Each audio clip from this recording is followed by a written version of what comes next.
My parents gave my sister everything while I worked multiple jobs just to survive. Then my aunt found me and revealed the horrifying truth they had hidden for years. They never told you who the real heir was, did they? 2 days later, my parents called in a panic. Please come home. We need you. Too late. My name is Nia. I am 28 years old and somehow still healing from wounds my family inflicted.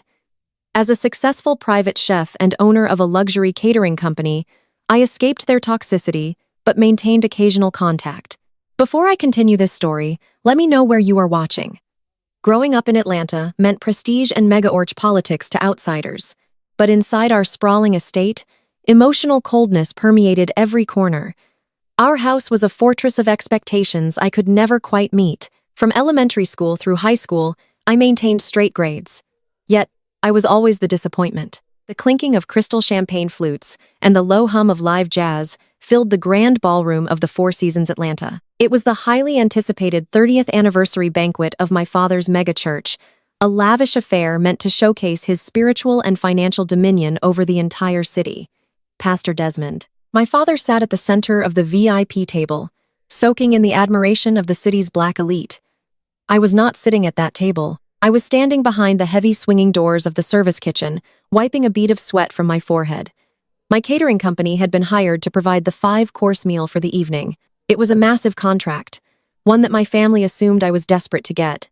They actually thought they were doing me a massive favor by letting my staff serve their wealthy guests. The real truth was my company catered for billionaires, and I only took this job because my stepmother Vivian had guilt-tripped me for a solid month about family loyalty and community image. I adjusted my pristine white chef coat and watched the dining floor. My staff moved with absolute military precision, serving hot plates of pan-seared sea bass and rich truffle risotto. Everything was flawless until I saw my older sister, Kendra, stand up from her seat next to my father. Kendra was 30 years old, a former Spelman pageant queen and the undisputed golden child of our family. She wore a custom emerald green gown that hugged her curves perfectly, her hair styled in flawless, cascading waves. She tapped her manicured fingernail against her crystal glass, deliberately demanding the immediate attention of everyone at the VIP table and the surrounding church elders. "Nia, get out here right now." Kendra's voice rang out sharp and commanding, completely shattering the elegant atmosphere. The polite chatter at the surrounding tables died down instantly. Church deacons, local politicians, and wealthy socialites turned their heads toward the kitchen doors. I took a deep breath, pasted on a professional smile, and pushed through the doors. I walked over to the VIP table, keeping my posture completely straight. "Is there an issue with the service?" "Kendra," I asked, my voice perfectly calm and measured. Kendra scoffed, picking up a crisp, folded piece of paper from the table. It was the catering invoice I had sent to the church administration earlier that week. The total was exactly $25,000. Kendra did not hand it to me politely. She threw it. The heavy cardstock fluttered through the air and hit my chest before landing on the floor near my shoes. "Mom and Dad paid for you to drop out of Clark, Atlanta, just so you could serve us hors d'oeuvres." Kendra laughed loudly, looking around the table to gather approving smirks from her friends. "Pay your own invoice, Nia. Consider it back pay for the expensive roof they kept over your head all those years." The blatant public disrespect hit me like a physical blow. I looked down at the invoice on the floor, then up at my father. Pastor Desmond took a slow sip of his sparkling water, deliberately refusing to meet my eyes. He was letting this happen. He always let this happen. Vivian. My stepmother leaned forward in her seat. She adjusted the heavy diamond necklace resting against her collarbone, a stunning piece I knew cost more than my entire first year of culinary school. "Do not be ungrateful, Nia," Vivian chided, her voice dripping with fake maternal concern. "We took you in. We clothed you. We even bought you that beat-up Honda so you could work your 3 little jobs, did we not?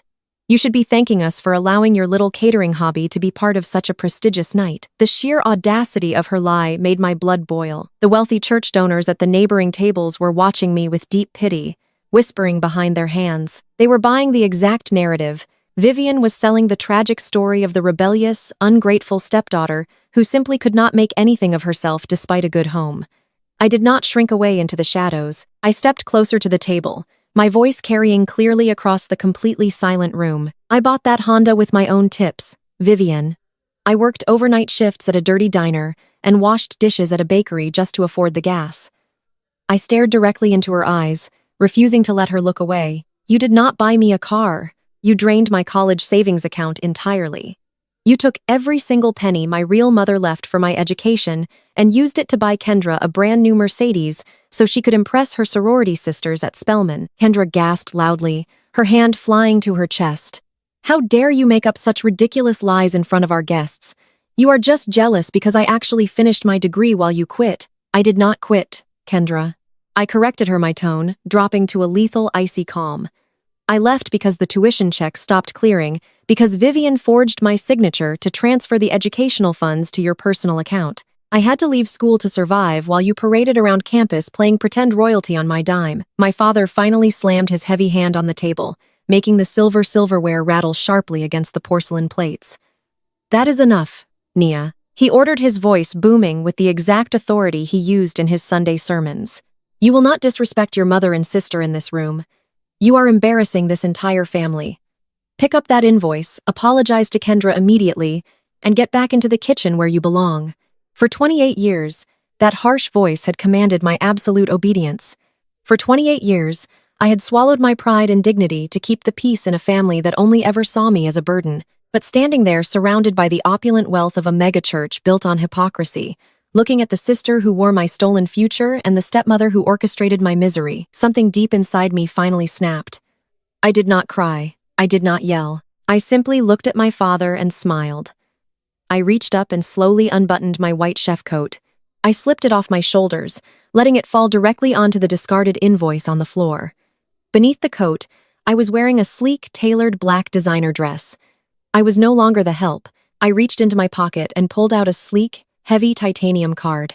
It was an American Express Centurion black card, an exclusive piece of metal that required massive wealth just to possess, let alone use. The dull, heavy thud it made when I tossed it onto the marble table echoed loudly in the silent room. The hotel general manager, who had rushed over when the shouting started, stared at the card in absolute shock. Charge the entire banquet to this, I told the manager, my voice ringing out clearly for every single guest to hear. Cover the venue, the alcohol, and all the service fees. I turned my attention back to Kendra, whose eyes were bulging as she stared at the titanium card she had only ever seen in lifestyle magazines. Keep your church money, Kendra, I said softly. Consider it a charitable donation to your sinking lifestyle. I looked at the stunned manager one last time and canceled the dessert course. My catering company no longer caters to hypocrites. I turned my back on my toxic family, the silent VIP table, and the whispering crowd. I walked away from the grand ballroom with my head held high. I left my greedy family behind to choke on the reality that the daughter they had treated like a peasant had just bought the entire room. I was finally walking toward my ultimate true freedom tonight.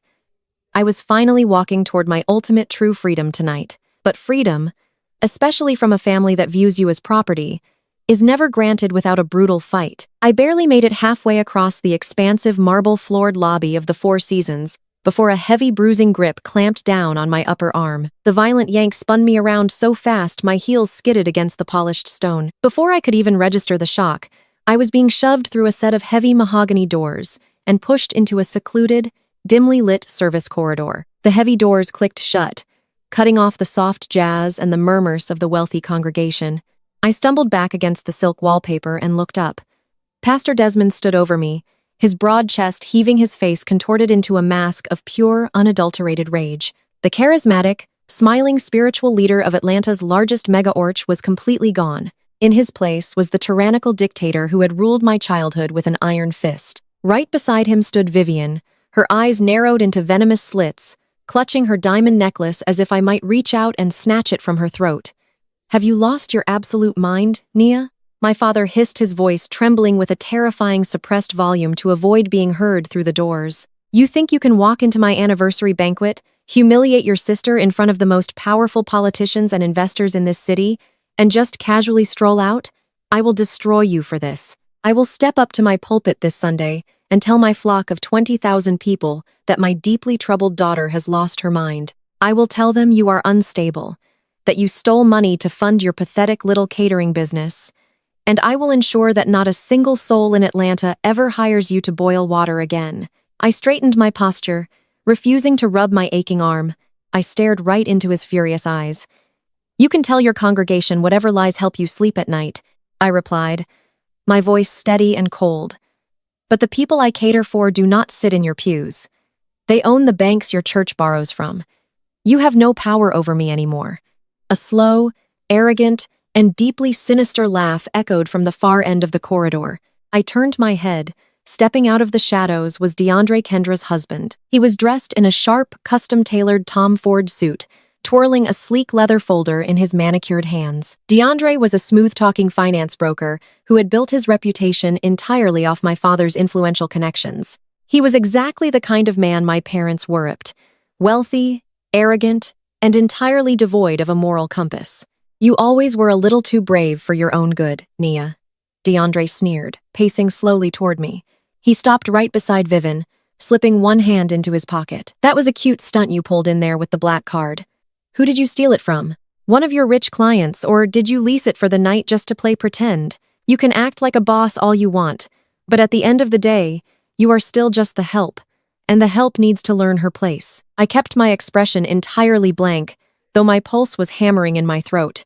My business is completely independent from this toxic family. DeAndre, I said sharply, keep your fake wealth and your hollow investments. I am done with all of you. DeAndre let out a sharp, mocking chuckle. Independent. He repeated the word as if it were a hilarious joke. He flipped open the leather folder and pulled out a thick stack of legal documents with a red seal stamped on the front. Is that what you think? You really should pay closer attention to public records, little sister. You see, last month, your landlord decided to sell the commercial building where your beloved catering kitchen is located. The building was purchased by a private holding company. My private holding company. The air vanished from my lungs. The temperature in the corridor felt like it dropped 10 degrees in a single second. My commercial kitchen was my entire livelihood. It housed hundreds of thousands of dollars in specialized equipment, industrial ovens, and imported ingredients. It was the beating heart of the luxury catering empire I had killed myself to build from absolute scratch. I bought the debt on your lease, Nia. DeAndre stepped directly into my personal space, lowering his voice to a dangerous, gloating whisper. I am your new landlord.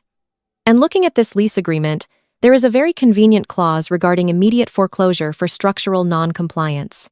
I can lock the doors, seize your equipment, and bankrupt your precious little company by 8 Monday morning. Vivian stepped forward, a triumphant, wicked smile stretching across her face. You thought you could outsmart us, you ungrateful brat, she spat. You thought a fancy credit card makes you untouchable. We own you. We have always owned you.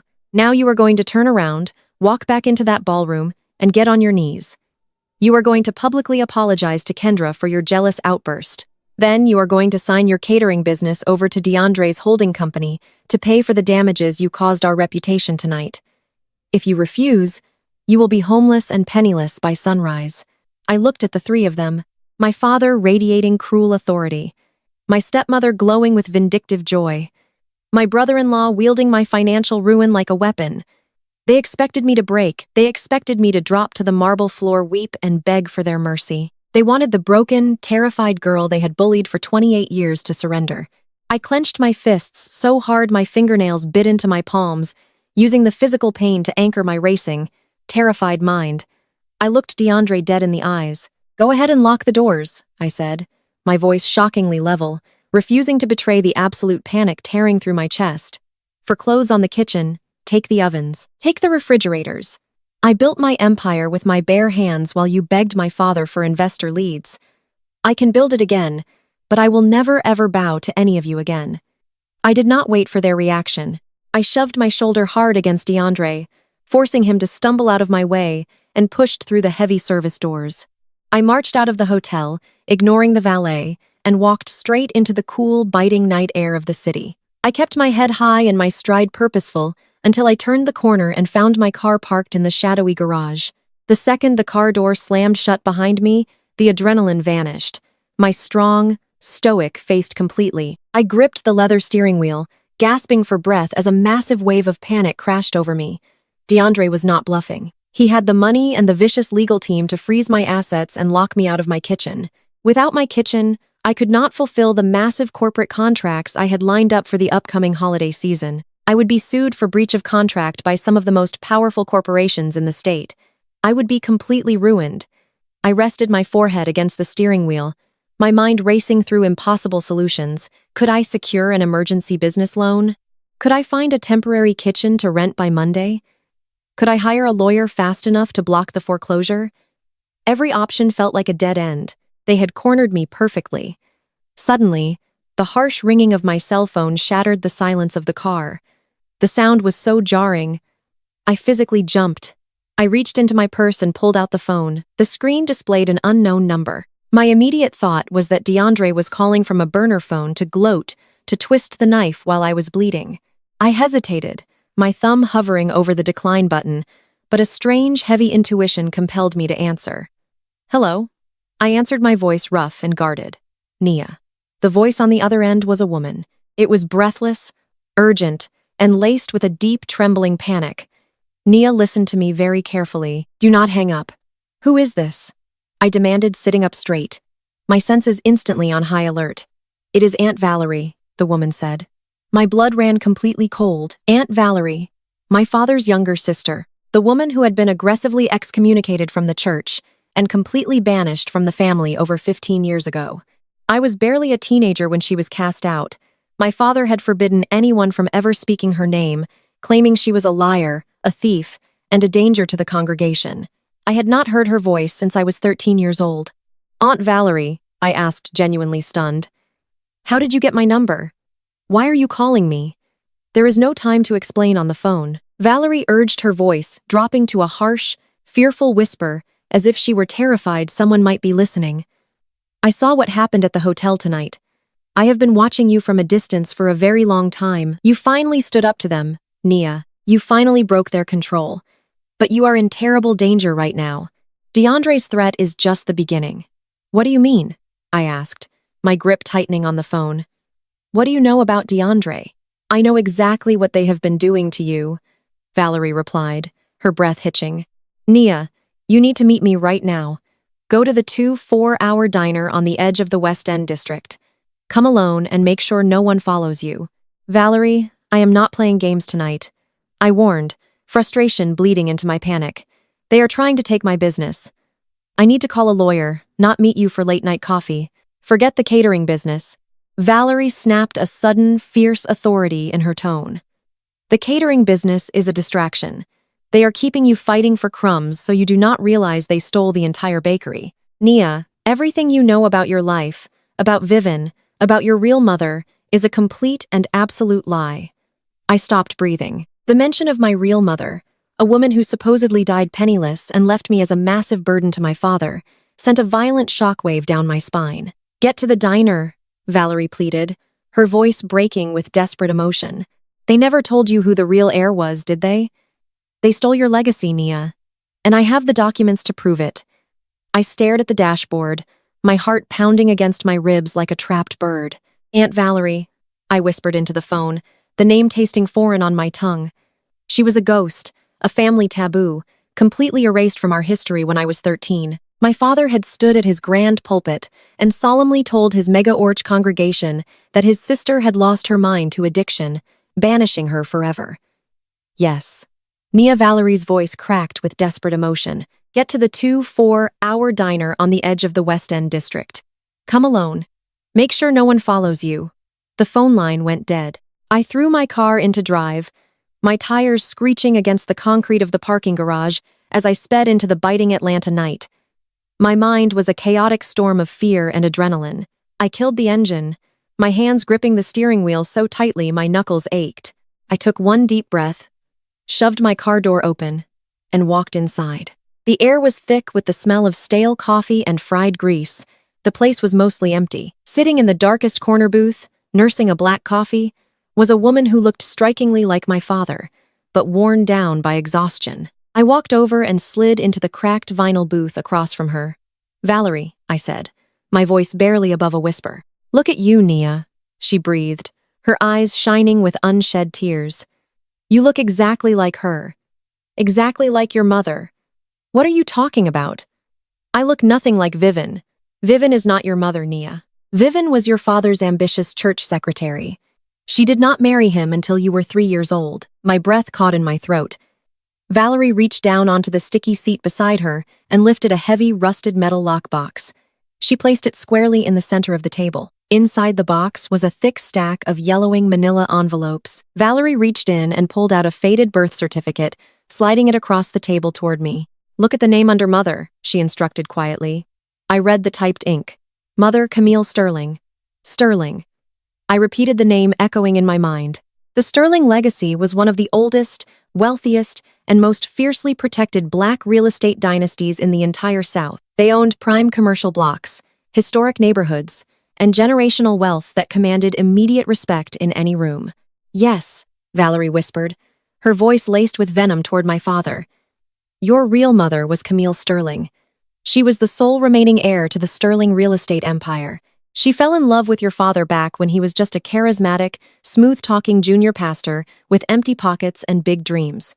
Her family hated him. They warned her he was a grifter, a man who loved power more than God, but she married him anyway. She had Unia, and 2 years later she died in a tragic car accident on Interstate 20. When Camille died, she left a massive ironclad trust fund entirely in your name." Valerie continued, pulling out a thick, legal-bound document from the lockbox. It was a $40 million trust, completely packed with liquid assets, and the deeds to some of the most valuable prime real estate in the city. The money was meant to be released to you the moment you turned 18. I stared blindly in the paperwork, trying to force my brain to process the massive numbers printed on the pages. $40 million. If I had a trust fund like this, why was I washing dishes to pay for community college? Why was I sleeping in my car? Why was Vivian holding a beat-up Honda over my head? "Because your father is a monster," Valerie hissed, slapping a stack of bank statements onto the table. "When Camille died, Desmond gained temporary conservatorship over the trust until you came of age. But Desmond did not want to wait. He tasted the Sterling wealth, and he became completely addicted to the power it bought him. He married Vivian, a woman just as greedy as he was. Together, they hired a corrupt team of lawyers and financial advisors to forge your signature and alter the legal structure of the trust. They locked you out of your own fortune, Nia. They gaslit you into believing you were a burdensome, ungrateful peasant while they lived like kings in your castle. Look at these transfers. Look at this withdrawal from your education fund," Valerie demanded, tapping the paper. $120,000. That is the exact amount Vivian used to buy Kendra, that luxury Mercedes, and pay off the wealthy sorority alumni at Spelman to secure her a crown. They stole your college tuition to buy Kendra a fake socialite status. That is the seed money DeAndre used to start his fake investment firm, Valerie said, her voice dripping with disgust. Desmond funded DeAndre's entire arrogant finance bro persona using your inheritance. DeAndre is not a genius broker. He is a fraud playing with your money. And all those massive expansions to the megachurch, the new broadcasting center, the luxury pastoral jet, every single brick of that church was bought with stolen Sterling money. They built their holy empire on the back of your stolen legacy. The sheer, terrifying magnitude of the betrayal crashed down on my shoulders like a ton of bricks. For 28 years, I had believed I was uniquely flawed. I had internalized every cruel comment, every comparison to Kendra, every public humiliation. I had broken my back, burned my hands in hot kitchens, and sacrificed my youth because I thought I owed them for feeding me. They had not been feeding me. They had been feeding off me like parasites. Valerie reached across the table and grasped my trembling hands. "I found out what they were doing 15 years ago," she cried softly. "I found the forged documents in Desmond's home office. I confronted him. I threatened to go to the police and tell them everything. But your father was too powerful. He had the chief of police in his congregation. He had judges sitting in his front pews. Before I could blow the whistle, Desmond destroyed me. He stood at his pulpit and told 20,000 people I was a thief and an addict. He froze my bank accounts. He drove me out of Atlanta. I have been hiding ever since, waiting for the day you were strong enough to fight back. Tonight, when I saw you throw down that black card at the hotel, I knew you were finally ready." I pulled my hands away from Valerie, my mind racing at 1,000,000 miles an hour. The puzzle pieces were violently slamming together. I thought about the dark, secluded service corridor at the hotel. I thought about DeAndre stepping out of the shadows, twirling his leather folder. I thought about his cruel, gloating smile as he threatened to lock the doors to my catering kitchen by Monday morning. My blood turned to absolute ice. DeAndre had bragged that his private holding company bought the commercial debt on my lease. He was using his fake investment firm to buy the building and force me into bankruptcy. He was using a firm funded entirely by my $2 million. DeAndre's threat to ruin my catering business was being financed by my own stolen money. He was using my stolen legacy to bankrupt me. The suffocating panic that had gripped my chest since I fled the hotel vanished entirely, replaced by a cold, calculating, and lethal fury. I was not a helpless victim begging for scraps at a table that belonged to me. I was the owner of the entire building. "Who are you calling?" Valerie asked, her eyes widening in alarm. "Nia, you cannot confront them directly. Desmond owns the police. If you go to them, he will find a way to bury this. You need to be careful." "I am not calling the police," I said, my voice dropping to a dangerously calm whisper. "The police are for small problems. I need an executioner." I scrolled through my contact list, bypassing the local vendors and suppliers, and stopped at a private, unlisted number. It belonged to a ruthless billionaire venture capitalist, a man known for hostile takeovers whom I had exclusively catered for during his private corporate retreats. He owed me a massive favor for organizing a flawless event that helped him secure a highly contested corporate merger. I slowly pressed the glowing green call button and held the smartphone to my ear. It rang exactly twice before a deep voice answered. "Nia," the billionaire said, sounding genuinely surprised. "It is past midnight. What do you need?" I stared directly into Aunt Valerie's terrified eyes, my own gaze turning absolutely lethal. "I need your best corporate assassin lawyer," I replied smoothly. Tonight, less than an hour later, I pulled my car into the underground parking garage of a towering glass skyscraper in the heart of Buckhead. The city was asleep, but true power never rests. My client had made one phone call. By the time I stepped out of the private elevator onto the 50th floor, a team of 4 elite wealth managers and forensic accountants was already waiting for me. In a massive glass-walled boardroom overlooking the Atlanta skyline, at the head of the long mahogany table sat Vance. I was a ruthless corporate attorney known throughout the state for dismantling fraudulent empires and leaving nothing but ashes behind. I walked into the room, placed the rusted metal lockbox directly in the center of the table, and took a seat. I did not waste time with pleasantries or small talk. I looked around the room at the men and women in their sharp midnight suits. "My father is Pastor Desmond." I told them, my voice steady and cold. "My stepmother is Vivian. For the last 15 years, they have been siphoning money from a $40 million trust fund left to me by my late biological mother, Camille Sterling. They used forged signatures to bypass the legal age of distribution.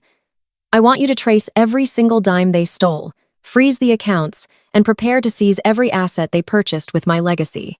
Vance did not blink. He simply reached forward, opened the lockbox, and pulled out the original trust documents and the faded birth certificate Aunt Valerie had given me. He handed the papers to his lead forensic accountant, a sharp-eyed woman named Maya.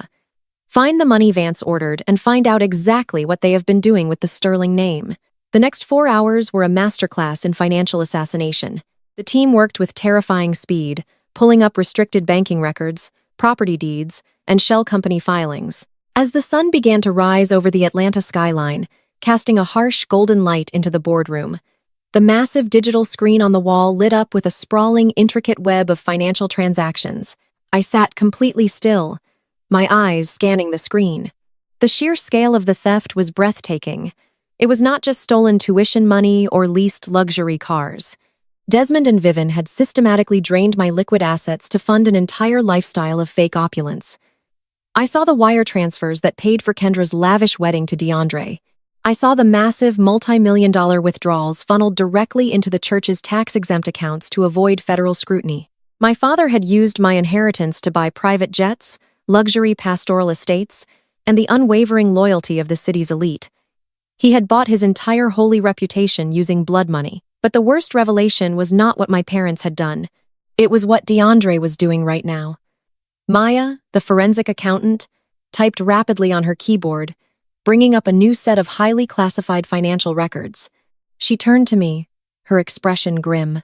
"Nia, the personal theft is disgusting, but it is small change compared to what your brother-in-law is attempting to pull off. DeAndre is not just a fake finance broker. He is currently orchestrating one of the largest real estate frauds in the history of this city." She clicked a button, and a vibrant, professional architectural rendering appeared on the screen.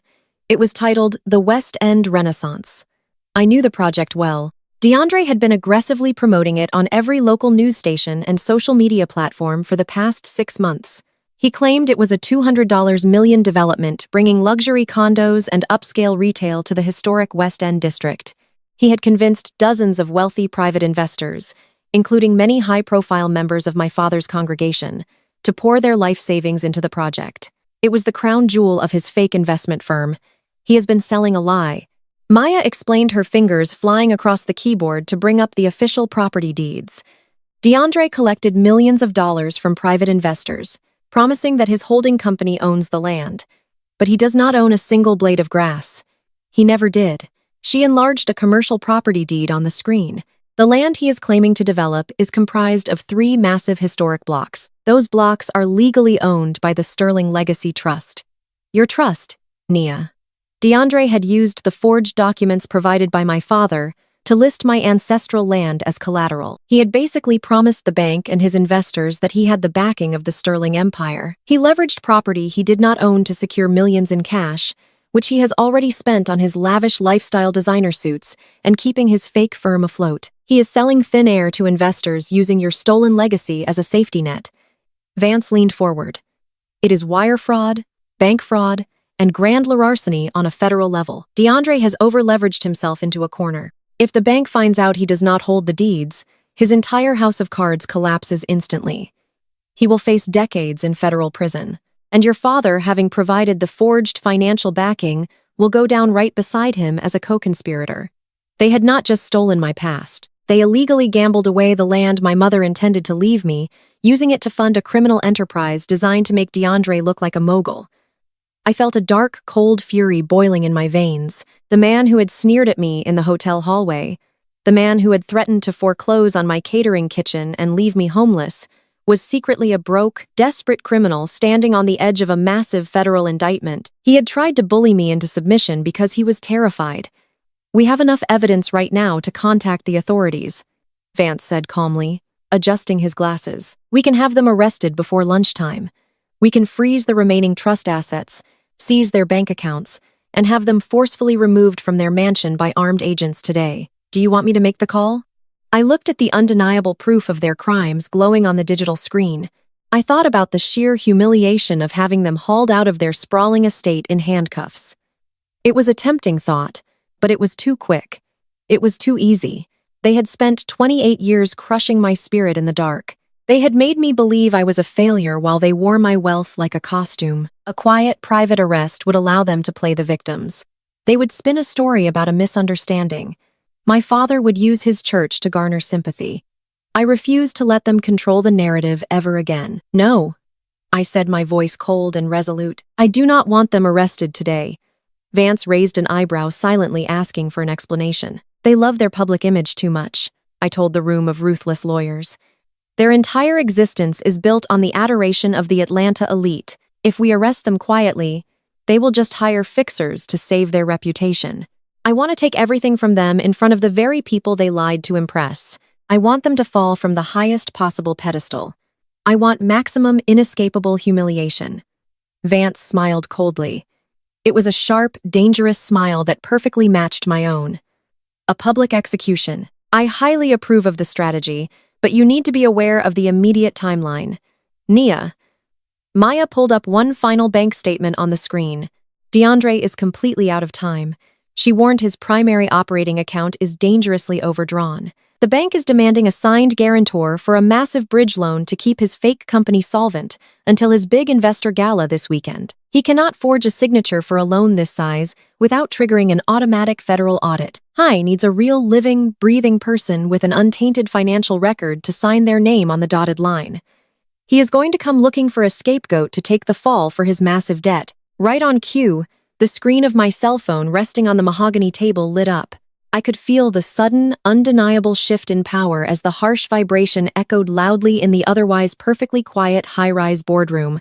I slowly looked down at the bright glowing notification, illuminating the dark wood. It was a text message from Kendra. The words on the screen made a dark, knowing laugh escape my lips. We are coming over. We need to talk. I looked up at the entire team of lawyers, my eyes completely devoid of mercy. Just let them come to me, I said smoothly. The trap is officially set. I left the glass high-rise boardroom and drove straight back to my modest apartment in Midtown. I had less than an hour to prepare my stage. If Kendra and DeAndre were walking into a trap, they needed to believe they held all the power. I walked into my living room and deliberately made it look like the home of a woman on the verge of a total nervous breakdown. I scattered unpaid catering invoices across the coffee table, left a stack of final notice utility bills near the front door, and pulled my hair out of its neat bun, letting it fall messily around my face. I needed to look desperate. I needed to look like a woman whose entire world was collapsing under the weight of her own failures. I walked into the kitchen and set my phone on the counter, leaning it against a jar of utensils. I opened a voice recording app, hit the record button, and locked the screen. The device would pick up every single word spoken in the room. 10 minutes later, a heavy, aggressive knock echoed through my apartment. I took a deep breath, letting my shoulders slump forward, and arranged my features into a mask of pure exhaustion. I unlocked the door and pulled it open. Kendra stood in the hallway wearing a pristine cream-cold tailored suit, holding a designer handbag against her chest, as if the very air in my apartment building might contaminate her. DeAndre loomed right behind her, wearing the same arrogant smirk he had worn in the hotel service corridor. He pushed past me without waiting for an invitation, stepping into my living room and looking around with exaggerated disgust. "It smells like cheap cooking oil and desperation in here," Kendra muttered, stepping inside and wiping her hands together. "How do you live in a place this small, Zuri? The ceiling is practically touching my head." I kept my eyes firmly on the floor, playing the part of the broken sister perfectly. "What do you want?" I asked, my voice trembling just enough to sound authentic. "DeAndre told me he bought my commercial lease. Are you here to kick me out of my apartment, too?" DeAndre let out a sharp, patronizing laugh. He walked over to my sofa and kicked a stack of fake, unpaid bills out of his way before sitting down. He crossed his legs, resting his ankle on his knee. "We are not here to kick you out," Zuri DeAndre said smoothly, lacing his fingers together. "We are actually here to help you. We are family, after all. Despite the massive public embarrassment you caused at your father's anniversary banquet, Kendra and I believe in second chances." I looked up at him, widening my eyes in feigned surprise. "You want to help me?" I asked, letting a note of desperate hope seep into my voice. "But you said you were going to foreclose on my catering kitchen by Monday morning. You said I would be completely ruined." Kendra sighed loudly, walking over to stand behind her husband. She placed a manicured hand on his shoulder. DeAndre was just angry. "Zuri, you have to admit you acted like an absolute lunatic at the hotel, tossing around some fake credit card, canceling the dessert service, insulting our parents in front of the most elite members of Atlanta society. It was pathetic, but DeAndre is a businessman. He knows how to separate personal feelings from financial reality." DeAndre nodded, unzipping his leather briefcase. He pulled out a thick stack of legal documents and slapped them onto my coffee table right on top of my scattered invoices. "I am willing to forgive your little outburst," DeAndre said, leaning forward. "I am even willing to forgive the debt on your commercial lease. I will let you keep your catering kitchen, Zuri. I will let you keep your business, but in exchange, I need a tiny favor." I stared at the stack of papers, my heart hammering in my chest. "What kind of favor?" I asked, my voice barely a whisper. "I am closing a massive real estate deal this weekend," DeAndre explained, his tone casual and breezy. "It is a multi-million-dollar development project in the West End. You have probably seen the news coverage. The bank is ready to release the funds, but they have a ridiculous internal policy regarding bridge loans. They require a secondary guarantor with an unblemished credit history and a clean business record to co-sign the preliminary paperwork. My own assets are currently tied up in other high-yield investments, so I cannot use my own name as the secondary."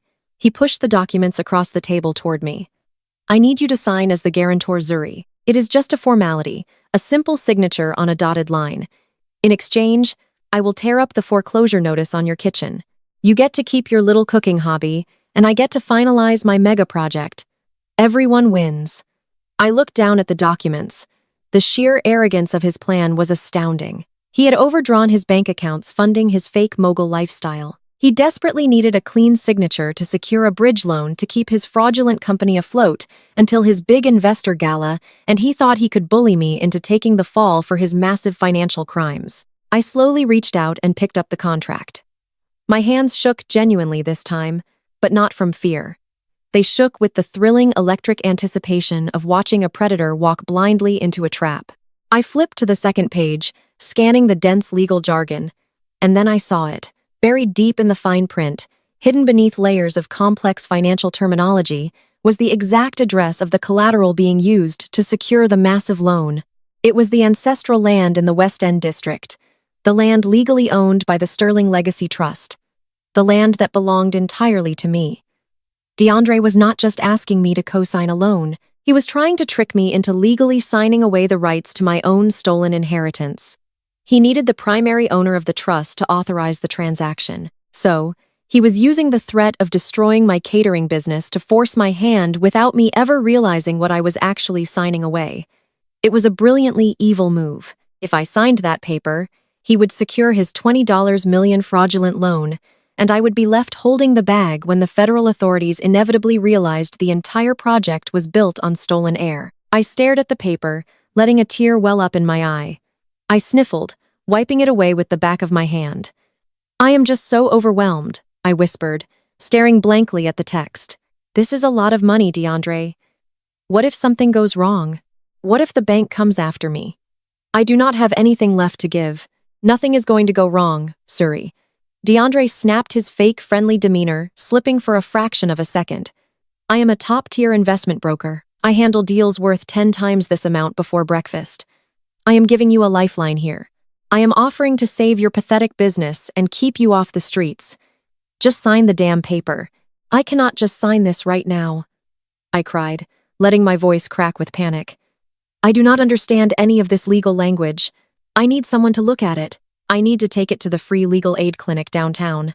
They have volunteer lawyers who help small business owners review contracts. Please, DeAndre, just give me 48 hours. Let the free clinic read it, and I will sign whatever you want on Monday morning." Kendra let out a sharp, cruel laugh. "A free legal aid clinic." She mocked, her voice dripping with absolute disgust. "Are you actually serious, Zuri? You want to take a multi-million-dollar corporate contract to a bunch of pro bono law students in a strip mall? You really are determined to stay at the very bottom of the barrel." DeAndre sighed, rubbing his temples in exaggerated frustration. He looked at Kendra, then back at me. A cruel, patronizing smirk spread across his face. He loved this. He loved seeing me broken, terrified, and begging for crumbs. He truly believed he had me completely cornered. "Fine," DeAndre said, standing up and buttoning his suit jacket. "Take it to your little volunteer clinic. Let them tell you what a massive favor I am doing for you. But you bring that contract fully signed and notarized to the Winter Gala tomorrow night. You are still catering the event for free to pay off your debt to the family. Bring the contract to the kitchen. If I do not have your signature by the time they serve the main course, I will ruin you." "I promise," I whispered, clutching the contract to my chest. "Thank you, DeAndre. Thank you for giving me a chance. Do not thank him." Kendra sneered, adjusting her designer handbag. "Just learn your place, Suri. You should be grateful we even acknowledge you. Make sure the appetizers tomorrow night are actually edible. I do not want my friends getting sick from your cheap ingredients." They turned and walked out of my apartment, slamming the door shut behind them. I stood in the center of my living room, staring at the closed door. The frightened, broken expression on my face vanished instantly. I dropped the contract onto the coffee table and walked straight into the kitchen. I picked up my phone from the counter and stopped the voice recording. I played back the last few minutes of audio. DeAndre's voice echoed clearly through the small kitchen, boasting about his fake real estate deal, admitting to using the West End property to secure the loan and threatening to destroy my business if I did not sign the forged documents. It was an absolute masterpiece of self-incrimination. He had just confessed to wire fraud, extortion, and bank fraud on a crystal-clear digital recording. I smiled a slow, lethal smile. I opened my messaging app, attached the audio file, and sent it directly to Vance, the ruthless corporate attorney waiting in the glass high-rise. I typed a quick message to accompany the file. He took the bait, freeze the accounts, let the games begin. I set the phone down and walked over to my window, looking out at the city skyline. DeAndre and Kira truly believed they had won. They believed their positions of power were absolute. They thought they could waltz into my home, mock my entire existence, and casually force me into a federal crime to save their own sinking ship. The sheer magnitude of their arrogance was going to be the exact instrument of their spectacular destruction. Tomorrow night was the highly anticipated Winter Gala, the absolute pinnacle of Atlanta's high society calendar. It was the event where DeAndre planned to pitch his fraudulent mega-project to the wealthiest investors in the state. He expected me to be sweating in the back kitchen, terrified out of my mind, desperately signing my own death warrant to appease him.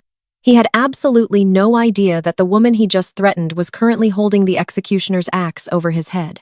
I walked into my bedroom and opened my closet. Hanging in the very back, carefully wrapped in protective black garment bags, was a custom designer gown I had purchased years ago with my catering profits, but never had the courage to wear. It was bold, unapologetic, and screamed absolute authority.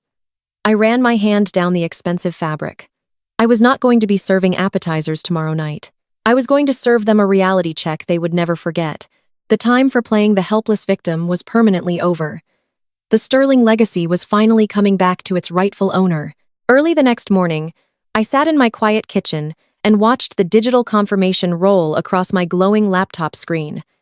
Vance and his team of ruthless wealth managers had not wasted a single second. The audio recording I sent them of DeAndre actively confessing to leveraging the West End property was all the ammunition they needed to strike. With one highly classified legal filing, Vance executed a complete and total asset freeze on the entire Sterling Legacy Trust. It was a completely invisible but utterly devastating maneuver. The exact moment the freeze hit the global banking system, an automated algorithm immediately flagged every single financial account connected to the trust. That sweeping freeze included the fraudulent holding company.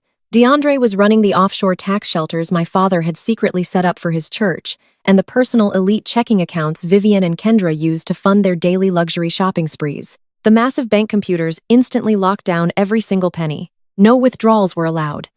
No wire transfers could be sent. No premium credit authorizations would go through. The financial oxygen supply to my toxic family was permanently cut off, and they were entirely oblivious to the catastrophe. They woke up that morning cheerfully believing they were still the untouchable royalty of Atlanta high society. They had absolutely no idea they were already completely bankrupt and facing an impending violent storm that would rip their fake lives apart piece by piece. I sipped my black coffee and smiled at the glowing screen, feeling a profound sense of justice washing over me. For years, they had used my stolen money to build a fortress of arrogance around themselves. They had weaponized my own inheritance to keep me trapped in a cycle of poverty and relentless emotional abuse. Now, the very foundation of their glamorous existence had been digitally erased by a team of lawyers operating entirely in the shadows. The trap had been sprung, and the dominoes were perfectly aligned to fall. I simply had to sit back and wait for the frantic, desperate chaos to begin. The countdown to their ultimate public destruction was officially ticking, and I was controlling the clock. At exactly 1:0 the afternoon, Kendra walked into an ultra-exclusive high-end designer boutique in the affluent neighborhood of Buckhead. She was proudly accompanied by 3 of her most judgmental, wealthy sorority sisters. This was her inner circle of superficial friendswomen who measured a person's absolute worth entirely by the designer brand of shoes they wore and the exclusive zip code they lived in. Kendra was there to purchase her magnificent dress for the highly anticipated Winter Gala taking place the following evening. She had previously selected a stunning custom beaded silk gown with a staggering price tag of exactly $15,000. She paraded out of the velvet-lined fitting room, twirling elegantly for her friends and soaking in their deeply envious compliments. She walked up to the pristine marble checkout counter with absolute unearned arrogance. She casually handed the sales associate her sleek platinum premium credit card, fully expecting the usual obsequious service she felt she inherently deserved. The associate, a polite young woman, respectfully swiped the heavy metal card through the boutique terminal. The terminal beeped a harsh, sharp sound of instant rejection. The associate frowned deeply and tried swiping it again. "I am so terribly sorry, ma'am," the associate said softly.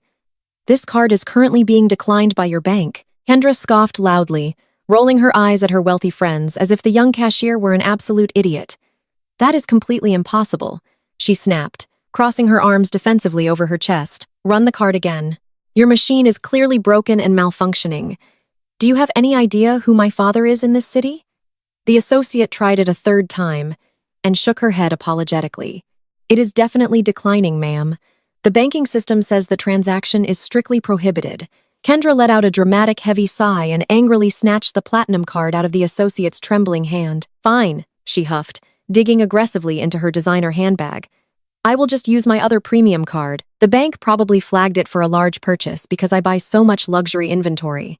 She slapped a different elite credit card onto the cold marble counter, demanding immediate service. The associate swiped the second card through the machine. Another harsh beep echoed loudly through the quiet luxury boutique. The machine instantly printed out a small slip of paper with a bold red error code. I am very sorry, but this one is also declining, the associate whispered, looking incredibly uncomfortable and anxious.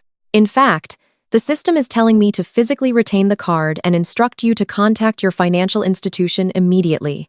Kendra's perfectly made-up face flushed a deep, angry crimson. Her friends, who had been happily sipping complimentary champagne nearby, suddenly fell dead silent. In the cutthroat, ruthless world of Atlanta high society, a declined credit card was the ultimate unforgivable embarrassment. It was a scent of weakness that social sharks could smell from a mile away. You are completely incompetent, Kendra yelled, her voice echoing sharply off the expensive boutique walls. Give me back my card right now. I am calling my personal wealth manager on speakerphone so you and everyone else in this store can hear exactly how much money I have in my accounts. You are going to be fired for this level of disrespect. Kendra snatched her phone from her purse and dialed the premium customer service line for her bank. She hit the speaker button, holding the phone up like a weapon. A polite customer service representative answered the call. Hello, you have reached Premier Banking Services. How can I assist you today?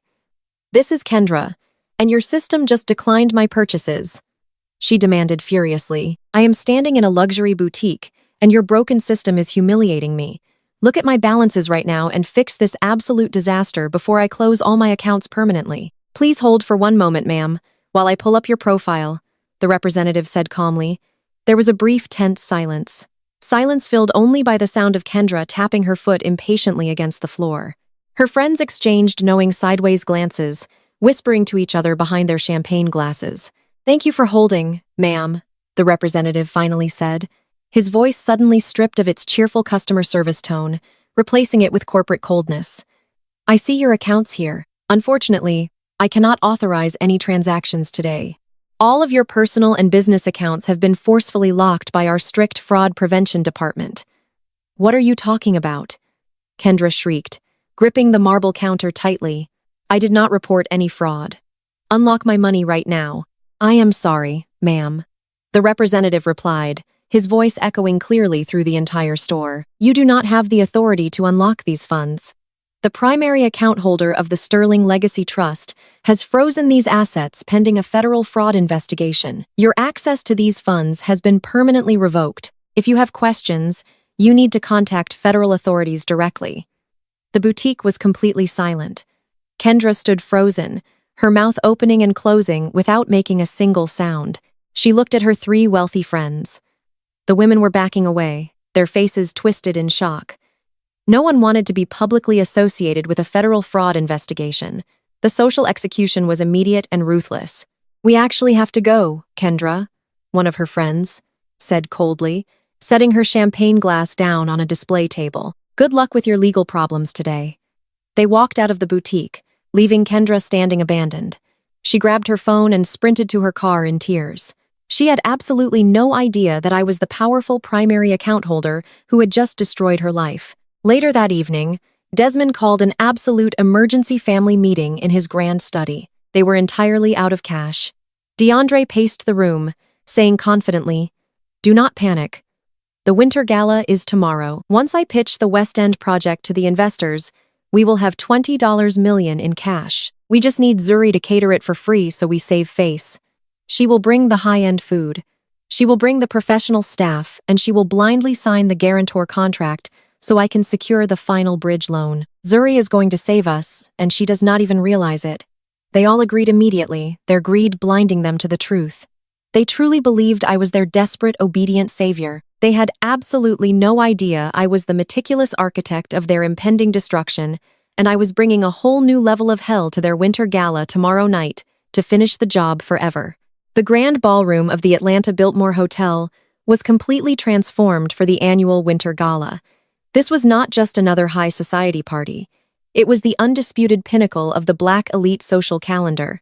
The massive space was dripping with extreme generational wealth and manufactured prestige. Crystal chandeliers cast a warm golden glow over dozens of round tables covered in imported white silk and towering floral centerpieces made of rare orchids. The guest list was an exclusive roster of Southern royalty. Prominent local politicians, wealthy real estate moguls, and distinguished alumni from prestigious historically Black colleges and universities were all rubbing shoulders. A one-two-piece jazz orchestra played smooth melodies from a raised mahogany stage, while waiters in crisp white tuxedos circulated smoothly with silver trays of expensive champagne. Right in the absolute center of the room, holding court like royalty, was my truly toxic family. Pastor Desmond stood tall and imposing in a custom-tailored velvet tuxedo, laughing loudly with a group of influential city councilmen. He was using his booming, charismatic voice to charm the politicians, acting like the ultimate spiritual and financial leader of the community. Standing right beside him was Vivian, draped in heavy diamonds and a shimmering silver evening gown. She was expertly working the crowd of wealthy pastors' wives, smiling sweetly and playing the role of the humble, devoted matriarch. A few feet away, DeAndre and Kendra were surrounded by a large group of eager, wealthy investors. DeAndre looked smug, sipping a glass of rare bourbon while boasting loudly about his upcoming West End Renaissance mega project. I could see him gesturing wildly, painting a picture of massive financial returns, upscale shopping centers, and luxury condominiums. He was selling them a total fantasy, using his broker persona to convince them to hand over their life savings. Kendra stood dutifully by his side, nodding along and flashing her brilliant pageant queen smile. She was wearing a stunning designer dress I knew she had purchased on a credit card that was currently frozen by a federal fraud investigation. They all looked so incredibly confident, so deeply entrenched in their own arrogance. They were flat broke. Their bank accounts were locked, and their entire empire was built on stolen air. Yet, they stood there projecting massive, undeniable wealth. Every few minutes, I watched DeAndre shoot a nervous, impatient glance toward the heavy wooden doors leading to the service kitchen. He was eagerly waiting for me. He fully expected me to come shuffling out of that kitchen, wearing a stained white chef coat, sweating from standing over hot stoves all day, carrying silver trays of appetizers to serve his wealthy guests. He thought I was back there absolutely terrified and desperate, preparing to blindly sign my own name on his fraudulent bridge loan contract just to save my catering business. He had absolutely no idea that I was not in the kitchen. I had not stepped foot in that kitchen all day. My catering staff was running the service perfectly without me per my strict instructions. I was standing in the grand foyer just outside the main ballroom doors, waiting for the perfect moment to strike. I smoothed my hands down the sides of my dress. I was wearing a custom $40,000 haute couture gown that I had flown in specifically for this exact moment. The dress was a deep, striking emerald green made of heavy imported silk that poured over my curves like liquid glass. It featured a dramatic plunging neckline, a high slit and intricate gold beadwork that caught the light with every slight movement. I paired it with sleek gold stilettos and a breathtaking diamond necklace that sat perfectly against my collarbone. My hair was styled in flawless, voluminous curls that cascaded down my bare back. I looked powerful. I looked wealthy. I looked exactly like the primary heir of the Sterling Legacy Trust. Standing immediately to my left was my ruthless corporate attorney dressed in a sharp, intimidating midnight blue suit. Standing to my right was Maya, the brilliant forensic accountant, looking completely lethal in a tailored black blazer. We were a perfectly synchronized execution squad, and it was time to drop the guillotine. I gave a sharp nod to the two uniformed security guards standing by the massive mahogany doors. They grabbed the heavy brass handles and pulled the grand doors open simultaneously. I did not sneak into the room. I did not walk in through the service entrance. I strode directly through the main guest doors, stepping onto the plush carpet of the grand ballroom with absolute unyielding authority. My legal team flanked me like elite bodyguards, their expressions completely devoid of mercy. The impact was absolute and immediate. The wealthy guests standing near the entrance turned to look at the new arrivals.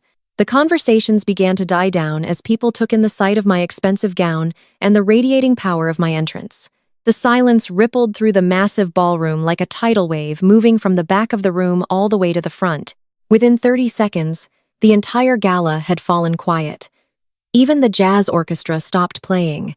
the musicians lowering their instruments as they noticed the sudden dramatic shift in the room. Hundreds of eyes were fixed on me. I kept my head high, my posture perfectly straight, and continued walking slowly down the center aisle of the ballroom.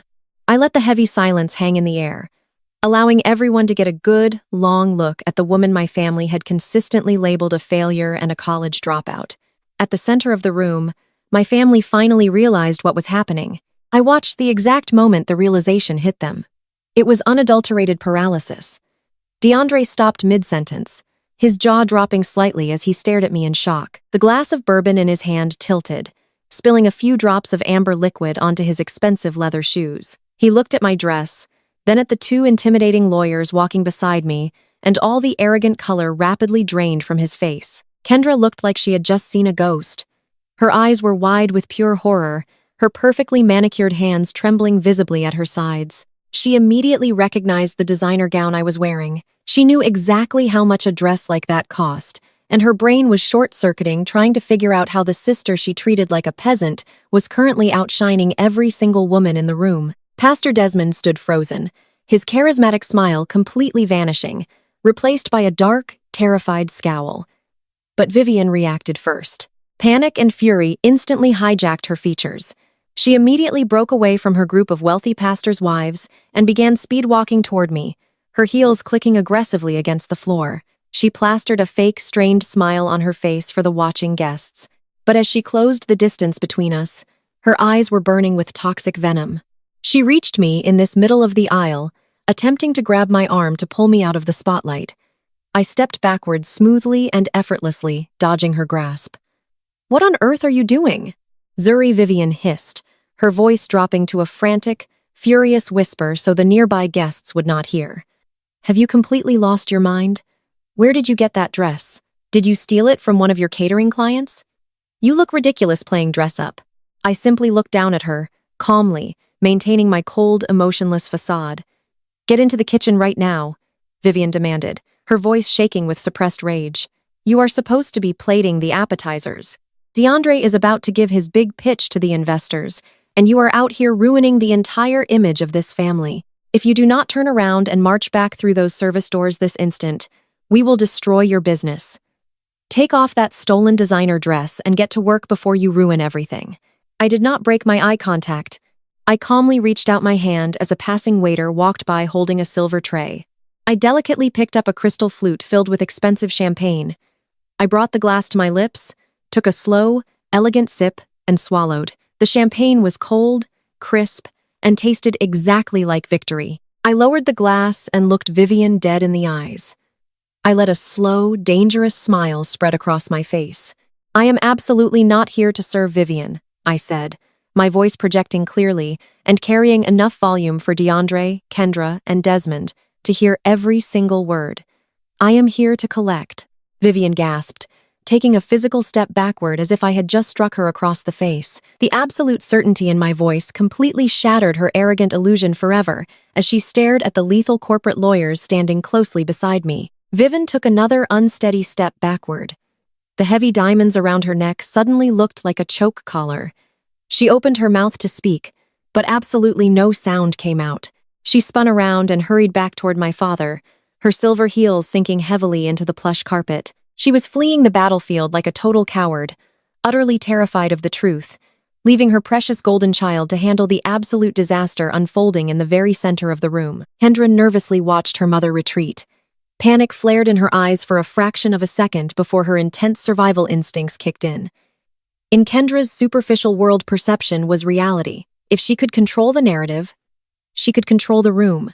She aggressively smoothed her designer gown, plastered on a vicious smile, and gestured sharply to her inner circle. 3 women immediately detached themselves from the crowd and moved to flank her. These were her elite sorority sisters, the wealthy, judgmental gatekeepers of Atlanta's Black High Society. They were women who spent days organizing lavish charity luncheons and nights, destroying reputations over expensive craft cocktails at the most exclusive private country clubs in the city. Leading the pack was Chloe, a woman wearing an expensive diamond tennis bracelet and a look of icy disdain. Jasmine and Tiffany walked right behind her, their heels clicking in unison. Kendra and her friends closed ranks, forming a wall of hostile luxury right in front of me. The surrounding guests leaned in closer, practically hungry for the impending social warfare. Kendra looked me up and down, her eyes lingering on the intricate gold beadwork of my custom silk gown. She instantly let out a sharp theatrical laugh designed specifically to echo loudly across the silent ballroom. "Look at my sister pretending she belongs here," Kendra announced loudly, ensuring her voice carried to the wealthy investors standing nearby. She turned to Chloe and the other women, shaking her head in mock pity. "I sincerely apologize for the disruption, ladies. Zuri has always struggled with reality. Tell me, Zuri, did you rent that dress with your catering tips? Or did you max out another high-interest credit card just to play dress-up for one night and embarrass our family in public? You truly look like a clown." Chloe and the other women chuckled perfectly on cue, forming a cruel, synchronized chorus of high society mockery. They looked at me with absolute contempt, fully ready to help Kendra tear me down and protect their exclusive circle. They thought I was an incredibly easy target, a desperate, pathetic woman wearing a rented dress completely out of her depth in a room full of self-made millionaires. I did not flinch. I did not even blink. I stood perfectly still, calmly, letting their arrogant laughter slowly die out in the heavy, expectant air. I took another slow, deliberate sip of my expensive champagne, letting the cold liquid slide down my throat deeply, savoring the crisp taste of absolute victory. I handed the empty crystal flute to Maya, who took it without taking her lethal, calculating gaze off Kendra. I stepped forward, closing the distance between myself and the women who had tormented me for years. I bypassed a stunned Kendra entirely and confidently locked my eyes directly on Chloe. The smug smile on Chloe's face faltered slightly under the immense weight of my absolute unwavering confidence. "You look exceptionally beautiful tonight, Chloe," I said, my voice smooth, pleasant, and chillingly calm. "That diamond tennis bracelet catches the chandelier light perfectly. It is a genuine shame you are going to have to sell it to a pawn shop by Monday morning." Chloe stiffened her eyes, narrowing angrily as she crossed her arms. "Excuse me, what exactly are you talking about?" she demanded, her voice instantly losing its mocking edge and replacing it with genuine dread. I took another step closer, lowering my voice just enough to force the surrounding guests to lean in and hang on my every word. "I am talking about the second mortgage you secretly took out on your massive 6-bedroom estate in Alpharetta last month," I replied effortlessly. "I am talking about the undeniable fact that you quietly drained your children's private school tuition funds to secure liquid cash behind your husband's back. You gave DeAndre $200,000, didn't you, Chloe? You wired the money directly into his holding company account last Thursday at exactly 2:00 the afternoon." Chloe's jaw dropped. The color completely drained from her perfectly contoured face. She stumbled backward as if I had physically shoved her in the chest. "How do you know that?" She whispered genuine terror entirely, replacing her high society arrogance. "My husband does not even know about that wire transfer." "I know everything about DeAndre's fraudulent accounts," I stated clearly, letting my commanding gaze sweep over the other two women standing beside Kendra. "I know that you, Jasmine, completely liquidated your diverse stock portfolio to hand him $400,000 in cash. And you, Tiffany, convinced your elderly parents to invest $500,000 from their hard-earned retirement savings. DeAndre promised all of you a massive guaranteed financial return on the West End Renaissance project. He told you he owned the land outright. I told you it was the absolute safest investment in Atlanta." The three women stared at me in horrified silence. The surrounding crowd began to murmur loudly, the wealthy investors exchanging highly alarmed, panicked looks. DeAndre, standing just a few feet away, looked like he was about to collapse and vomit onto the plush carpet. "He lied to all of you," I announced, my voice ringing with undeniable authority. "He does not legally own a single square inch of the historic West End property. He forged the collateral documents using stolen deeds. And as of 8 this morning, his fake investment firm is under a massive federal fraud investigation. Every single dime you gave him is entirely gone." "That is a disgusting lie," Kendra shrieked, stepping aggressively in front of her friends. Her voice was shrill, desperate, and entirely stripped of its former elegance. "Do not listen to her. She is clinically insane. DeAndre is a top-tier broker. We are incredibly wealthy. She is just a jealous, bitter caterer trying to ruin our flawless reputation with baseless accusations." I slowly turned my full attention back to my sister. I looked at the panicked sweat forming on her forehead. I looked at the trembling hands she was desperately trying to hide behind her designer clutch. "If you are so incredibly wealthy, Kendra," I asked, tilting my head slightly, "why did your premium credit cards decline at the luxury boutique in Buckhead yesterday afternoon?" Kendra froze. Her entire body went completely rigid. The silence in the ballroom was absolutely deafening. Chloe, Jasmine, and Tiffany whipped their heads around to stare intensely at Kendra. I continued my voice, merciless and legally precise. "You tried to buy a $15,000 gown. Your platinum card was instantly declined. You threw a massive tantrum, handed the cashier a second card, and that one was declined too. The bank representative on speakerphone told you your accounts were locked due to a federal fraud investigation. You ran out of the store in tears, leaving your friends behind. You might want to ask Kendra why her credit cards declined at the boutique yesterday. Chloe, you might want to ask her where your $200,000 really went." Chloe grabbed Kendra's arm, her perfectly manicured fingernails digging sharply into the expensive silk of Kendra's dress. "Is that true?" Chloe demanded, her voice rising in sheer unadulterated panic. "Did your cards decline yesterday? Did DeAndre steal our money?" Kendra stammered frantically, shaking her head, her eyes darting wildly around the beautifully decorated room. No, Chloe, please listen to me. It was just a banking error. The internal system was down. DeAndre has the money. We have the money safely secured. I promise you, she is telling a horrible lie. It was not a banking error." I corrected her smoothly, raising my voice to ensure the entire room heard the final nail in the coffin.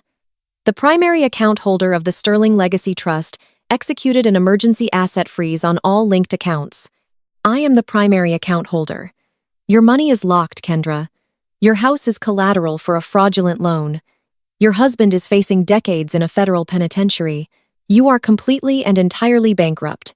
Jasmine shoved Kendra's shoulder hard, her face twisted in absolute blinding fury. "You told us this was a guaranteed investment. You swore your family owned the land free and clear. You stole from us, Kendra. You stole my innocent children's money to exclusively fund your fake, pathetic lifestyle. Please, you have to believe me." Kendra begged tears, finally spilling over her eyelashes and ruining her flawless designer makeup. "DeAndre is going to pitch the project tonight. The investors are all here. We are going to double your money. Just wait until the presentation." "There is not going to be a presentation," I stated, stepping back to stand securely beside my ruthless corporate lawyers. "There is only going to be an execution." Kendra's elite friends turned on her instantly. The carefully constructed elite sorority facade completely shattered into a million irreparable pieces right before my eyes. Chloe yanked her arm away from Kendra in pure disgust. Tiffany pulled out her phone, frantically dialing her husband. Jasmine stepped right into Kendra's face, pointing a trembling, furious finger at her chest. "I am calling the authorities right now." Jasmine spat, her voice echoing loudly in the tense ballroom. "I am telling every single person in this city that you and your husband are common thieves. You are entirely finished in Atlanta, Kendra. You are absolute garbage." The three women turned their backs on my sister and marched away, disappearing quickly into the chaotic, whispering crowd of panicked investors. Kendra was left standing completely alone in the absolute center of the grand ballroom. The golden child, the former pageant queen, the untouchable socialite, was now utterly and completely isolated. She stood there stammering, desperately looking around the massive room for anyone to help her, but the wealthy guests she had spent her entire life trying to impress were now looking at her with nothing but sheer, unadulterated contempt. Her parents were hiding in the dark shadows. Her husband was paralyzed with intense fear. Her closest friends had viciously abandoned her. I stood tall in my emerald gown and watched my sister's fake empire burn to the absolute ground. She had spent 28 years trying to make me feel small. She had stolen my college tuition, mocked my career, and treated me like a worthless servant. Now she was experiencing the exact isolation and deep humiliation she had forced upon me for my entire life. I did not feel a single ounce of pity. I felt only the cold, satisfying rush of absolute justice. The first major domino had officially fallen, and I knew with absolute certainty that the rest of the highly toxic family structure was about to collapse right behind it. While Kendra stood frozen in her personal nightmare at the back of the ballroom, her husband remained entirely oblivious at the front of the room. DeAndre had just stepped onto the raised mahogany stage. He adjusted the lapels of his custom suit, flashing a blinding, arrogant smile to the crowd of wealthy investors. The jazz orchestra faded into silence as he tapped the microphone. The harsh feedback echoed through the massive space, commanding the absolute attention of every single politician, real estate mogul, and church elder present. DeAndre was in his element. How was a master manipulator? A man who possessed an unnatural ability to sell absolute garbage to the highest bidder. He raised his hands, signaling for the massive digital projector screen behind him to lower. A breathtaking high-defin architectural rendering illuminated the dark stage. The screen displayed towering glass high-rises, sprawling upscale retail centers, and lush, perfectly manicured green spaces. Bold gold lettering flashed across the top of the image reading West End Renaissance. "Welcome, my friends, my family, my esteemed colleagues." DeAndre announced, his voice booming with fake humility. "Tonight, we are not just celebrating 30 years of Pastor Desmond's incredible spiritual leadership. We are standing on the precipice of history. We are looking at the future of Atlanta." The crowd erupted into polite, eager applause.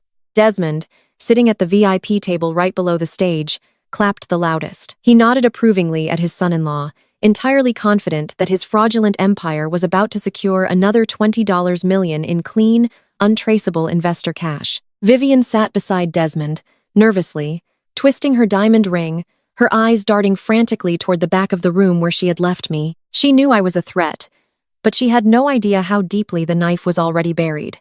DeAndre began pacing the stage, projecting pure, undeniable confidence. For decades, the West End district has been ignored by major developers. He continued, pointing a laser pointer at the glowing screen. But my firm saw the untapped potential. We saw a community desperate for revitalization. We saw an opportunity to build luxury living spaces that will guarantee a minimum 40% return on investment within the first 2 years of development. I stood in the shadows near the entrance, flanked by Vance and Maya, watching the spectacular performance unfold. It was truly sickening. DeAndre was standing up there using the vocabulary of community empowerment to steal the life savings of the very people sitting in my father's congregation. Several prominent investors in the front row were literally leaning forward in their seats, their eyes practically glowing with unadulterated greed. They were entirely ready to hand over their checkbooks to a man selling them pure fiction. "Now I know what you savvy investors are thinking," DeAndre said smoothly, lowering the microphone slightly for dramatic effect. "You are wondering how my firm managed to secure the most coveted, highly contested blocks of commercial real estate in the entire city. You are wondering how we bypassed the massive bidding wars against rival billion-dollar corporations." DeAndre paused, soaking in the rapt attention of the wealthy audience. He pointed directly at Desmond. "It is because we operate with absolute integrity, guided by the spiritual principles taught by Pastor Desmond himself. But more importantly, it is because we secured an exclusive ironclad partnership with the most historically significant landowner in the South." A low murmur of intense curiosity swept through the ballroom. This was the exact lie he needed to sell to close the trap. This was the moment he cemented his federal wire fraud charges perfectly. "I am incredibly proud to announce," DeAndre declared, his voice ringing with absolute triumph, "that my firm has successfully finalized a joint venture with the Sterling Legacy Trust." A collective gasp of genuine awe echoed through the crowd. The Sterling name carried massive, undeniable weight in Atlanta. It represented untouchable generational wealth. By invoking my mother's family name, DeAndre was essentially telling the investors that his project was backed by a fortress of gold. He was leveraging a reputation he had actively helped steal to build a criminal empire. "The primary landowner of the Sterling Trust has personally reviewed our architectural plans." DeAndre lied effortlessly, pacing back to the center of the stage. "They believe in our vision. They believe in my leadership, and they have agreed to authorize the transfer of the final property deeds to my holding company tonight." Desmond stood up from his VIP seat, grabbing a microphone of his own to add his heavy spiritual endorsement to the scam. "God is truly moving in this room tonight." Desmond preached, his voice booming over the speakers. "I was providing the ultimate holy cover for a massive criminal enterprise. The Lord has blessed my son-in-law with unprecedented favor. We are witnessing a monumental transfer of wealth that will elevate this entire congregation." The investors began clapping enthusiastically. I could see wealthy deacons pulling out their phones, likely preparing to transfer massive sums of money into DeAndre's overdrawn, deeply fraudulent accounts. They were completely sold. The deception was entirely flawless. But DeAndre was not finished. He wanted to maximize the dramatic flair of his presentation. He checked his expensive gold watch and looked toward the back of the room. In fact, DeAndre announced a smug, victorious grin stretching across his face.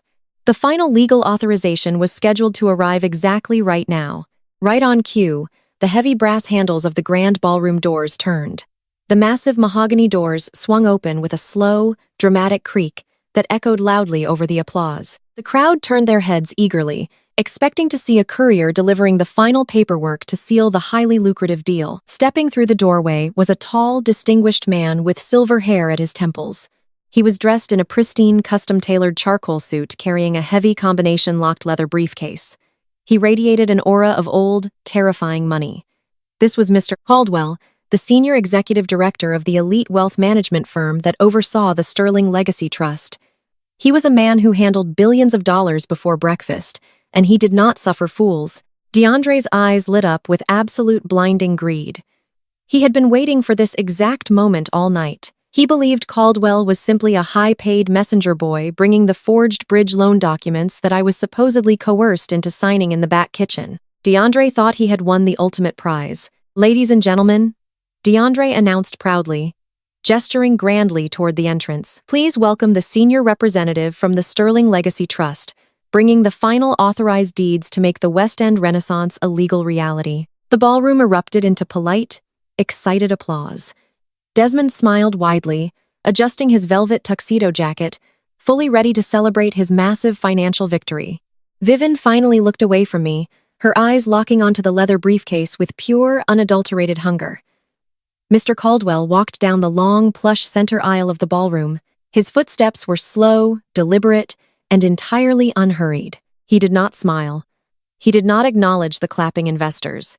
He kept his gaze locked straight ahead, completely ignoring the eager, expectant faces of the Atlanta elite. DeAndre practically skipped down the short wooden steps of the stage to meet Caldwell halfway.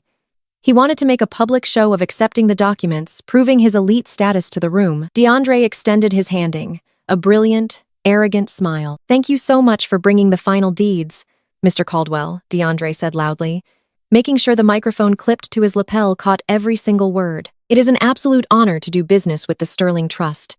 My firm looks forward to a very long, highly profitable partnership." DeAndre stood there, his hand outstretched completely, ready to grasp his stolen victory. Mr. Caldwell did not break his stride. He did not slow down. He did not even look at DeAndre's face. Caldwell walked straight past DeAndre, leaving the arrogant finance broker standing there with his hand extended in the empty air. The smooth, confident smile on DeAndre's face instantly froze. The enthusiastic applause from the wealthy investors abruptly died down, replaced by a sudden, heavy wave of utter confusion. Desmond's victorious grin completely vanished. Vivian let out a sharp, terrified gasp.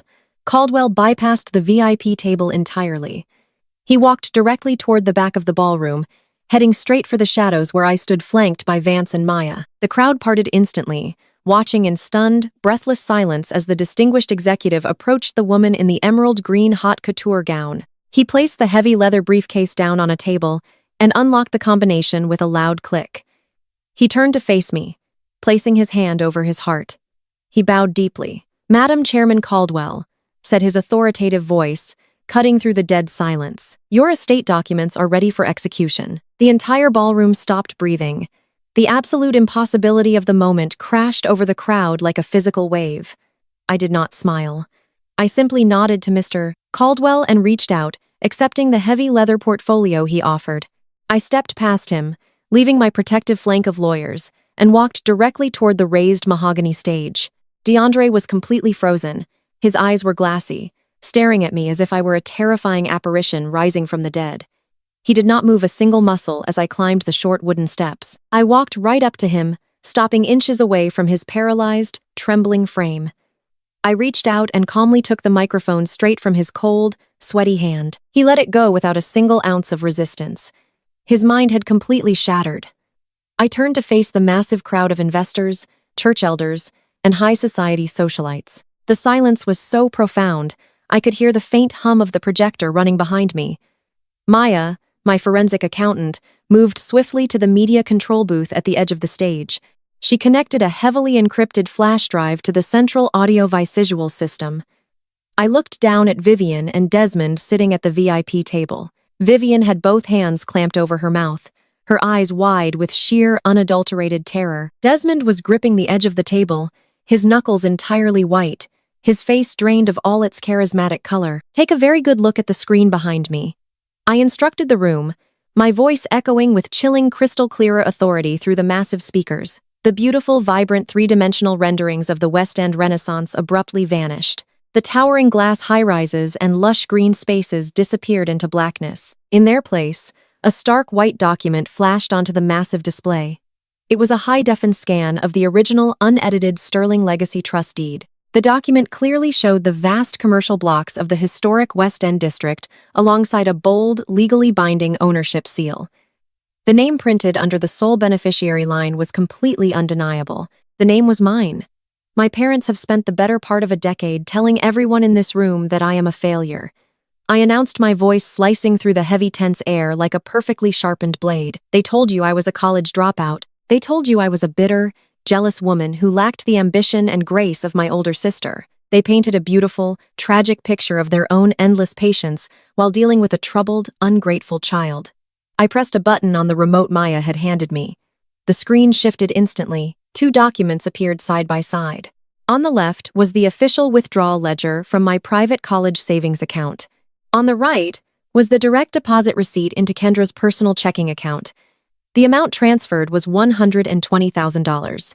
They did not tell you that they systematically drained my college tuition to fund Kendra's lavish lifestyle. I continued, my voice rising with absolute, undeniable power. They did not tell you that Vivian forged my signature on federal banking documents, forcing me to drop out of university because I could no longer afford to eat, let alone pay for classes. I scrubbed pots in dirty diner kitchens and worked 80-hour weeks to keep a roof over my head while they paraded around Atlanta wearing my stolen inheritance. Gasps erupted from the front row. Several wealthy pastors' wives turned to look at Vivian with expressions of pure, unfiltered revulsion. Vivian shrank back into her chair, desperately shaking her head, but unable to speak a single word in her own defense. She looked absolutely pathetic, stripped of her false dignity. I pressed the button again. The screen flashed to a new set of highly classified financial documents. These were the internal banking records for DeAndre's holding company, the very firm he had just spent 20 minutes bragging about. The current balance displayed in massive bold red font was $50,000, but the stolen tuition money was just the beginning. I declared, turning my cold gaze to DeAndre, who was now trembling violently beside me. DeAndre stood on this stage tonight and told you he is a visionary. He told you he is a brilliant real estate mogul who secured the most coveted land in the South.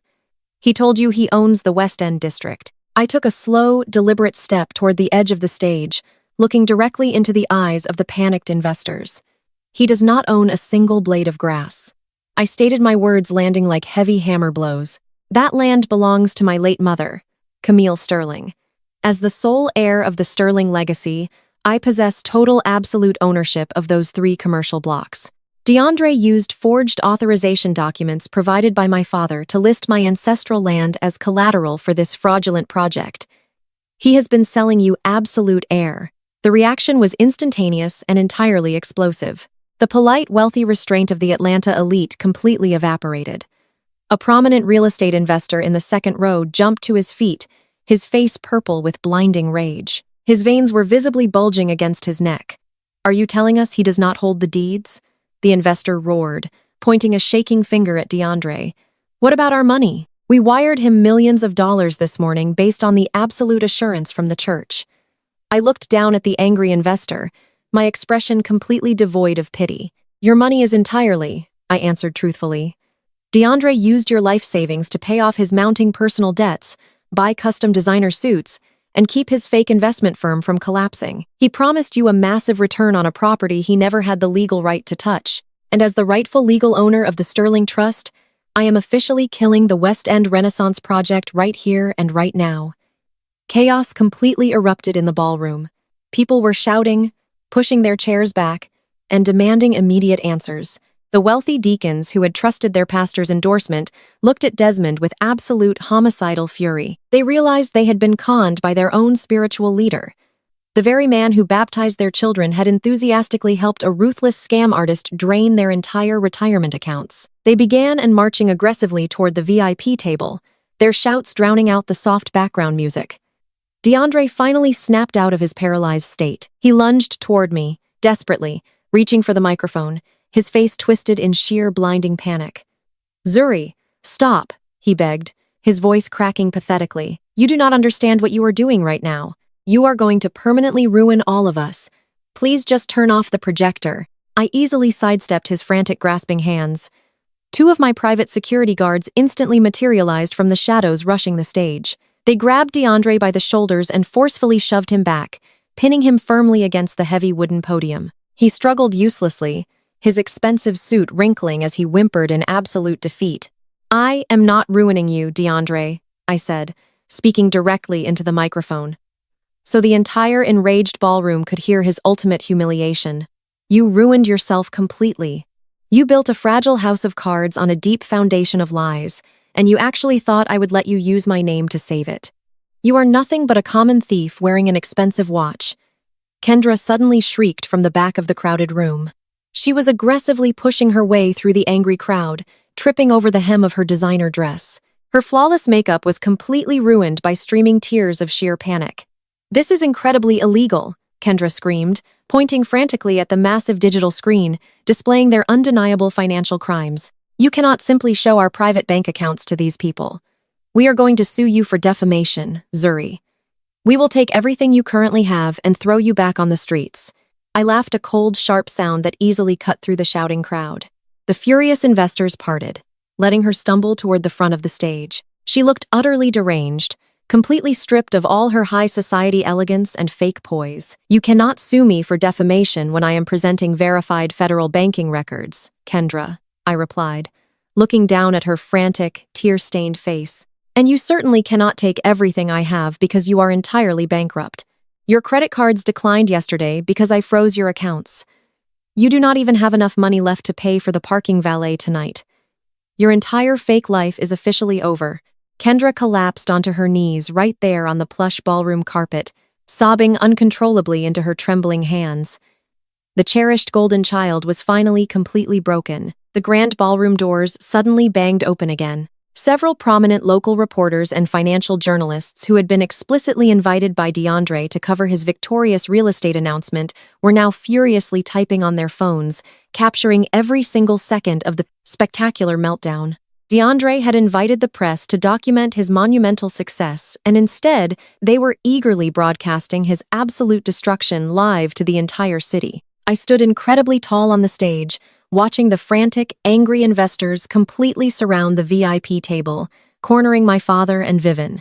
The very people they had spent decades trying to impress were now screaming directly in their faces, demanding immediate financial restitution and threatening intense legal action.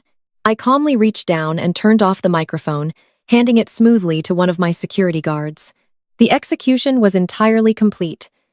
Their false empire was permanently shattered beyond repair. I looked out over the chaotic sea of ruined reputations and shattered egos, feeling an overwhelming sense of profound peace. The heavy chains of my traumatic past were finally broken. I was no longer the discarded daughter hiding in the kitchen. I was the absolute master of my own immense destiny. But cornered animals are always the most dangerous. And my father was a man who had spent 30 years building his holy fortress. He was not going to let it burn to the ground without a final, desperate fight. As the furious investors continued to swarm the VIP table, screaming at DeAndre and demanding their stolen money, Pastor Desmond violently shoved his way through the angry mob. He ignored his weeping wife and his panicked son-in-law.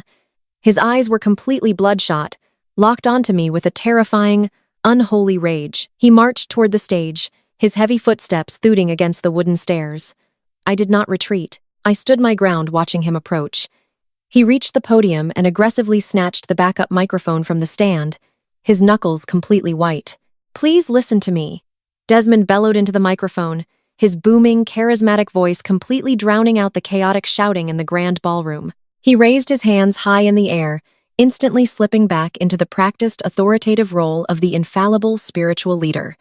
"Everyone, please remain calm and return to your seats. This is a massive misunderstanding. A deeply tragic family misunderstanding. The angry crowd of wealthy investors and church elders hesitated their shouts, lowering to harsh, confused murmurs. Desmond had commanded their absolute obedience for decades, and that deeply ingrained conditioning made them pause. He looked out at the audience, his face instantly transforming from furious panic into a mask of profound, heartbreaking paternal sorrow. He placed one hand over his chest, playing the victim perfectly. "My daughter Zuri is not well," Desmond announced, his voice echoing with fake heavy emotion. "I did not want to reveal our private family struggles to the world tonight, but she leaves me no choice. She has been severely mentally unwell for years. That is the real reason she dropped out of college. She suffered a total psychological breakdown. She has spent the last decade harboring deep irrational delusions of grandeur, building a fantasy world where she is a wealthy ace. These documents on the screen are entirely fabricated. They are the desperate digital lies of a sick, jealous woman trying to destroy her sister's happiness." The ballroom fell quiet again. Some of the older church members exchanged uncertain, sympathetic glances. Desmond was an absolute master manipulator. He knew exactly how to weaponize mental health to completely invalidate my truth. He was trying to gaslight hundreds of the smartest, wealthiest people in Atlanta. And for a terrifying second, it looked like it might actually work. He turned his sad, pitying gaze toward me, extending his hand as if he were trying to save a lost sheep. "Zuri, please stop this madness," Desmond pleaded publicly, making sure the reporters in the back of the room captured his fake compassion. "Come down from that stage right now. We will get you the psychiatric help you desperately need. We still love you despite the horrible lies you are telling tonight." I looked at the man who had tormented me my entire life. I looked at the sheer, unadulterated evil masking itself as holy grace. I did not feel a single ounce of fear. I felt absolutely nothing but a cold executioner's resolve. I turned my head slightly and locked eyes with Maya, my brilliant forensic accountant, standing at the media control booth. I gave her a sharp, definitive nod. "You are incredibly good at telling stories, Desmond," I said, projecting my voice clearly across the room without needing a microphone. My tone was lethal, cutting right through his fake paternal warmth. But numbers do not suffer from delusions, and numbers absolutely never lie. Maya hit the enter key on her encrypted laptop. The massive digital projector screen behind me flashed brightly, instantly replacing the sterling trust deeds with a completely new set of highly classified financial documents. These were not personal banking statements. These were massive, incredibly complex institutional ledgers, bearing the official watermarks of the mega arch. The crowd gasped as highlighted rows of massive monetary deposits illuminated the dark stage. The numbers were staggering, millions of dollars moving in rapid sequential transfers. I stepped forward, forcing Desmond to shrink back slightly from my intense, unwavering gaze. "You told these people that DeAndre's holding company was backed by my family legacy," I announced, my voice carrying to every corner of the silent ballroom. But DeAndre's fake firm had absolutely no legitimate revenue. So how was he paying for the luxury cars, the designer suits, and the lavish lifestyle he used to trick you all into investing? I pointed directly at this massive screen behind me. He was using the church. I was using the sacred tax-exempt offering accounts funded by the hardworking people in this very room. Desmond's jaw dropped. The fake, pitying sadness vanished from his face, instantly replaced by sheer, unmasked terror. He lunged toward the media booth to try and rip the cables out. But Vance, my ruthless corporate attorney, effortlessly stepped in his path, forcing Desmond to freeze. "Look at the screen," I instructed the horrified crowd. DeAndre was taking the initial deposit money he stole from private investors and wiring it directly into the church's tax-exempt building fund. Your beloved pastor then quietly transferred those untraceable tax-free millions into offshore shell accounts registered in the Cayman Islands. They were washing stolen investor money through the holy collection plate to dodge federal taxes and hide the fraud from the government. The outrage that erupted from the crowd this time was absolutely deafening. The wealthy church deacons, the men who had trusted Desmond with their spiritual lives and their financial donations, stared at the screen in pure, visceral disgust. They saw the exact dates and the exact dollar amounts. They realized their sacred institution was nothing but a criminal laundromat for a cheap con artist. "You are not a man of God, Desmond," I declared, my voice ringing out like a final devastating judgment. "You are a common money launderer hiding behind a velvet suit and a pulpit. You stole from your own congregation to fund your fake royal lifestyle. That is a complete lie." Desmond screamed into his microphone, his voice cracking with sheer panic. The audio feedback shrieked horribly through the speakers. These documents are fake. I am a man of God. I am protected by the blood. You are protected by absolutely nothing, I replied coldly, stepping right into his personal space. Because this morning, my legal team officially handed these exact financial records over to the federal government. The Internal Revenue Service initiated a massive zero-warning audit on your church accounts at 9 today. The IRS audit I triggered this morning completely agrees with me. By tomorrow afternoon, your precious mega-arch will be surrounded by federal agents, seizing every single hard drive in the building. The heavy microphone slipped from Desmond's trembling hand and crashed onto the wooden stage. He stumbled backward, clutching his chest as if he were having a physical heart attack. The charismatic, untouchable pastor was completely gone. He was nothing but a terrified, exposed criminal, waiting for the federal authorities to lock him away for the rest of his natural life. While Desmond collapsed in on himself, a sudden blood-curdling shriek pierced through the chaotic noise of the ballroom. I looked past my father and saw Kendra aggressively pushing her way through the front row of enraged investors. She was completely feral. Her flawless pageant queen facade had entirely dissolved into sheer unhinged madness. Her expensive emerald green gown, the one she bought on my stolen credit, was torn at the hem. Her makeup was a disastrous smeared mess of black mascara and ruined lipstick. She had just watched her husband face decades in federal prison. She had just watched her father's holy empire get instantly dismantled by the IRS.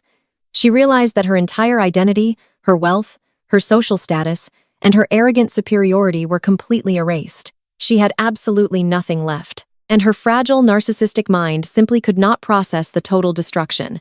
"You ruined my entire life," Kendra screamed, her voice tearing at the vocal cords.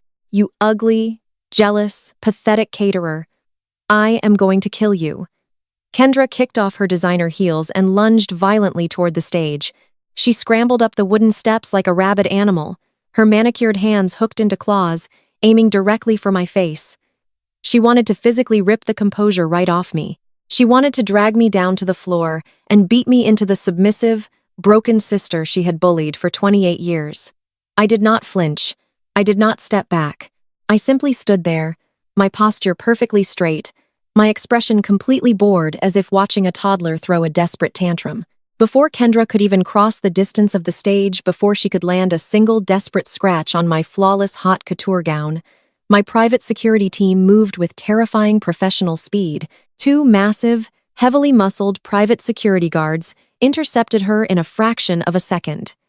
They grabbed her flailing arms, cleanly twisting them behind her back while simultaneously forcing her down. In one smooth, deeply humiliating motion, they pinned my furious sister face down onto the plush carpet of the stage. Kendra writhed helplessly against the floor, her expensive silk dress twisting and tearing around her legs. She kicked and screamed, spitting out venomous, unintelligible curses. The entire ballroom, the politicians, the wealthy socialites, and her former elite sorority friends stood absolutely paralyzed, watching the highly coveted golden child of Atlanta high society get pinned to the ground like a common street criminal.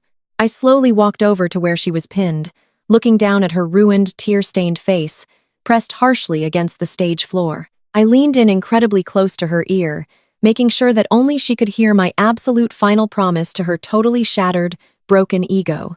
I leaned down over my sister. Her tear-stained face was pressed hard against the wooden stage. I did not raise my voice, but I made sure my words cut straight through to her soul. "You told me to learn my place, Kendra," I whispered coldly. "Now you are going to learn yours." I signaled to my security team. They immediately hauled Kendra to her feet, releasing her arms, but stepping solidly between her and me. She stumbled backward, tripping over the shredded hem of her custom emerald gown. She looked frantically toward our father for help, but Desmond was still slumped against the podium, gasping for air, as the reality of his impending federal indictment crushed the remaining life out of his fake holy empire. The grand ballroom was buzzing with a lethal combination of shock and sheer vindictive outrage. The wealthy investors who had eagerly dressed in their finest tuxedos and evening gowns to attend this elite gala were now practically foaming at the mouth. They wanted blood. They wanted their stolen money back, and they wanted the people responsible to suffer. I stepped back to the center of the stage, fully reclaiming my space. My lead corporate attorney and Maya, my forensic accountant, moved seamlessly to my side. The attorney unbuttoned his suit jacket and pulled out 3 thick, heavy legal envelopes sealed with bright red tape. He did not hand them to me. He walked directly off the front of the stage and approached the VIP table where Vivian and DeAndre were cowering. DeAndre was sweating profusely. He had completely lost his arrogant finance broker persona. He looked like a cornered rat trapped in a cage of his own making. The attorney dropped the first heavy envelope squarely onto DeAndre's chest. The second envelope went to Desmond. The third was placed right in front of Vivian's shaking hands. "What is this?" DeAndre choked out his voice, trembling violently as the heavy envelope slid down his suit jacket and hit the floor. "That is a notice of immediate foreclosure," the attorney stated, his voice echoing clearly for the surrounding furious investors to hear. "As Zuri just proved, you used fraudulent deeds to secure your massive business loans. You also used your sprawling pastoral estate as secondary collateral to keep your fake investment firm afloat. Since the primary collateral was completely fabricated, and the accounts are now permanently frozen by federal authorities, the bank has officially called in the entire debt." Vivian gasped, staring down at the thick envelope as if it were a venomous snake. "What does that mean?" And she demanded, her voice shrill and panicked. "We own our home. The church paid for that estate." "The church paid for nothing," Vivian interrupted, stepping to the very edge of the stage to look down at her. "You and Desmond used my stolen inheritance to buy that mansion. You funneled the money through the church tax-exempt accounts to hide the purchase. DeAndre then secretly leveraged the equity in your house to pay for his designer suits and luxury cars." I paused, letting the absolute devastation wash over them. Because the loan is in default and the assets are locked, pending a massive federal fraud investigation, the bank has seized the property. I looked directly into Vivian's terrified eyes. "You have exactly 24 hours to vacate the premises." DeAndre shook his head wildly, backing away from the table. "No," he stammered. "No, you cannot do this. We have tenant rights. We have legal protections. You cannot just throw us out on the street by tomorrow night. You forfeited your legal protections the exact second you committed federal wire fraud." "DeAndre," my attorney, replied smoothly, "the authorities will be waiting at the gates of your estate tomorrow evening. If you or your family members are still on the property after the deadline, you will be arrested for criminal trespassing. I highly suggest you start packing your bags immediately." The reality of the situation finally hit Vivian with the force of a speeding train. The wealthy, untouchable matriarch of Atlanta high society was officially homeless. The sprawling mansion where she hosted her elite charity luncheons, where she paraded her stolen wealth, where she forced me to sleep in a cramped, freezing basement room, was entirely gone. Vivian let out a guttural, desperate sob. Her knees buckled, and she collapsed onto the plush carpet of the ballroom floor. The heavy diamond necklace she wore sparkled mockingly under the crystal chandeliers. She crawled forward, her silver evening gown dragging across the floor until she reached the edge of the stage. "Zuri, please," Vivian wailed, tears streaming down her perfectly contoured face, ruining her expensive makeup. She reached up and desperately grabbed the hem of my emerald green haute couture gown. Her knuckles were white as she clung to the silk fabric. "You cannot do this to us. You cannot put us on the street. We are your family." The wealthy guests standing nearby watched the pathetic display with pure, unadulterated disgust. The women who had smiled at Vivian just an hour ago were now looking at her like she was an absolute monster. I looked down at the woman who had made my childhood a living nightmare. I looked at the woman who had stolen my tuition money to buy Kendra a luxury car. I looked at the woman who had constantly told me I was a useless burden, a failure, a peasant who should be grateful for the scraps falling from her table. "We raised you," Vivian sobbed, her voice cracking as she tried to pull me down to her level. "We fed you when you had nothing. We gave you a home. You have $40 million, Zuri. You have the entire sterling empire. You do not need that house. Please, just let us keep the house. I am begging you." The sheer audacity of her plea was staggering. She was not apologizing for stealing my identity. She was not apologizing for the years of horrific emotional abuse. She was only apologizing because she had finally been caught, and she was utterly terrified of losing her fake wealthy status. I did not pull my dress away from her grasping hands. I simply stood incredibly tall, looking down at her kneeling form with absolute freezing ice in my veins. "You did not raise me, Vivian," I said, my voice dangerously calm, cutting through her pathetic sobbing. "You held me captive. You used my own stolen money to feed me cheap scraps while you dined on caviar. You forced me to wash dishes and scrub floors to pay for a college education you had already robbed me of. I leaned down slightly, bringing my face closer to hers. You gave me a prison while you lived in my castle. I whispered the words, hitting her like physical blows. And now it is time to pay rent. I forcefully yanked the hem of my dress out of her desperate grip. Vivian let out a loud, tragic wail, slumping forward onto the floor. She was completely broken, stripped of her pride, her wealth, and her fake holy reputation. I turned my back on her entirely. I did not look at Desmond, who was still clutching his chest in sheer terror. I did not look at DeAndre, who was frantically trying to call his non-existent wealthy friends for a bailout. I did not look at Kendra, who was sitting on the floor, sobbing into her ruined designer dress. They were absolutely nothing to me now. They were just ghosts of a toxic past I had officially conquered. I signaled to Maya and my lead attorney. We walked together down the short wooden steps of the stage, bypassing the ruined VIP table completely. I stepped into the center aisle of the grand ballroom, keeping my head held high, my posture radiating pure, undeniable authority.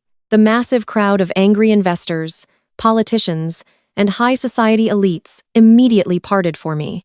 They stepped back, creating a wide, clear path toward the exit.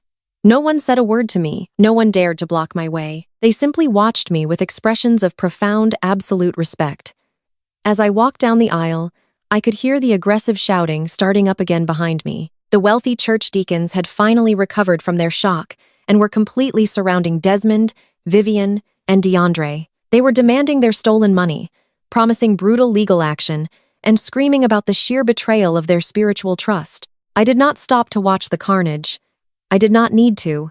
The execution was complete. The false empire had been utterly destroyed, and the ashes were being swept away by the very people my family had lied to impress. I reached the heavy mahogany doors at the back of the ballroom, completely ready to finally start living my beautiful, truly victorious, and incredibly free new life. The crisp night air hit my face the second I stepped out of the Grand Hotel and into the waiting town car, leaving them behind forever. Exactly 48 hours later, I stood on the expansive wraparound balcony of my brand new luxury penthouse, located straight in the absolute heart of Midtown Atlanta. The glorious morning sun was casting a brilliant golden glow over the entire sprawling city skyline. I leaned comfortably against the cold glass railing, holding a steaming cup of dark roast coffee wrapped snugly in a thick, beautiful silk robe. The absolute silence of my new home was a profound luxury I had never experienced before.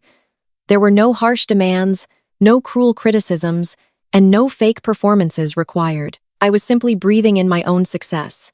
My burner phone resting on the patio table suddenly began to vibrate violently. The caller ID flashed a number I recognized instantly. It was Vivian. I took a slow sip of my coffee, letting the phone vibrate a few more times before I finally answered. I pressed the phone to my ear without saying a single word. "Zuri, please. You have to come back home to us right now." Vivian screamed wildly into the receiver, her trembling voice completely unrecognizable and broken. It was a raw, guttural sound of pure, unadulterated terror. "We need you." DeAndre took whatever liquid cash was left in the house safe and completely fled the state. He abandoned Kendra in the middle of the night. And the federal FBI agents are literally standing right at the massive front door looking for your father. They are swarming the entire estate. "Zuri, please, you have to help us. We have absolutely nothing left." I listened to her desperate sobbing, the sound of heavy pounding echoing in the background of the call. I looked out over the beautiful city my mother had left to me. I took another slow, elegant sip of my hot coffee. "I told you I was cutting off the catering. Vivian," I said, my voice dropping to a smooth, freezing whisper. "Enjoy the mess you made." I pulled the phone away from my ear and ended the call. I popped open the back of the device, pulled out the tiny plastic SIM card, and casually dropped it directly into my hot coffee. I watched it sink to the bottom permanently, severing the final toxic cord to my past. The inevitable fallout over the next several months was swift, absolutely brutal, and entirely public. Desmond was formally indicted on multiple federal charges of money laundering and wire fraud. The church board immediately stripped him of his pastoral title, erasing his holy legacy overnight. He traded his custom velvet tuxedos for a federal prison jumpsuit. Kendra's arrogant elite facade was completely obliterated because her signature was on several of DeAndre's fraudulent business documents.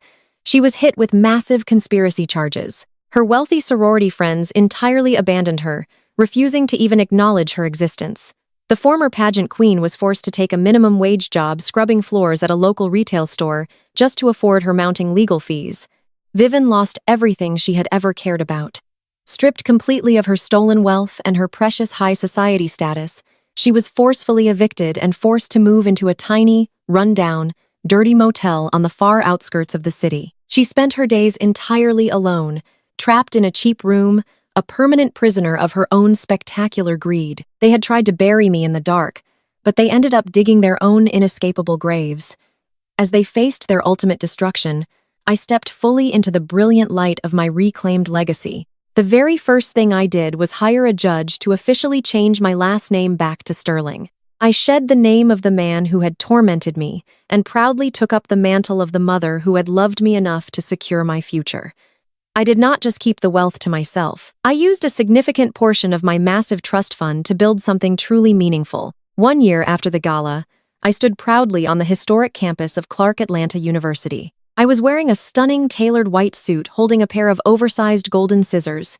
I cut the thick red ribbon, officially opening the Camille Sterling Academy of Culinary Arts and Business. It was a massive state-of-the-art facility, fully funded by my trust, dedicated entirely to providing full-ride scholarships for young, brilliant Black women who had to work multiple jobs just to survive. I looked out at the cheering crowd of students and faculty. Standing right in the front row, beaming with absolute pride, was Aunt Valerie. She was no longer a hidden ghost of our family past. She was my trusted advisor, my confidant, and the closest thing to a real mother I had ever known. Maya, my forensic accountant, and the rest of my loyal legal team stood beside her, clapping enthusiastically. I had completely surrounded myself with wonderful, real, authentic friends who valued my mind and my heart, and not just my bank account. I looked up at the bright blue Atlanta sky, feeling a profound, unbreakable sense of peace settling deep into my soul. They had spent my entire life trying to convince me that I was a failure and ugly college dropout, destined to serve them forever. They wanted me to believe that my worth was defined by their cruel conditional approval. But standing there, watching a new generation of women walk through the doors of an academy bearing my real mother's name, I knew the absolute truth. The ultimate sweetest revenge is not just destroying the people who tried to break you. The greatest true revenge is a life beautifully lived, completely free, and entirely your very own. I smiled, walking toward the bright horizon, knowing I had finally won the ultimate war forever.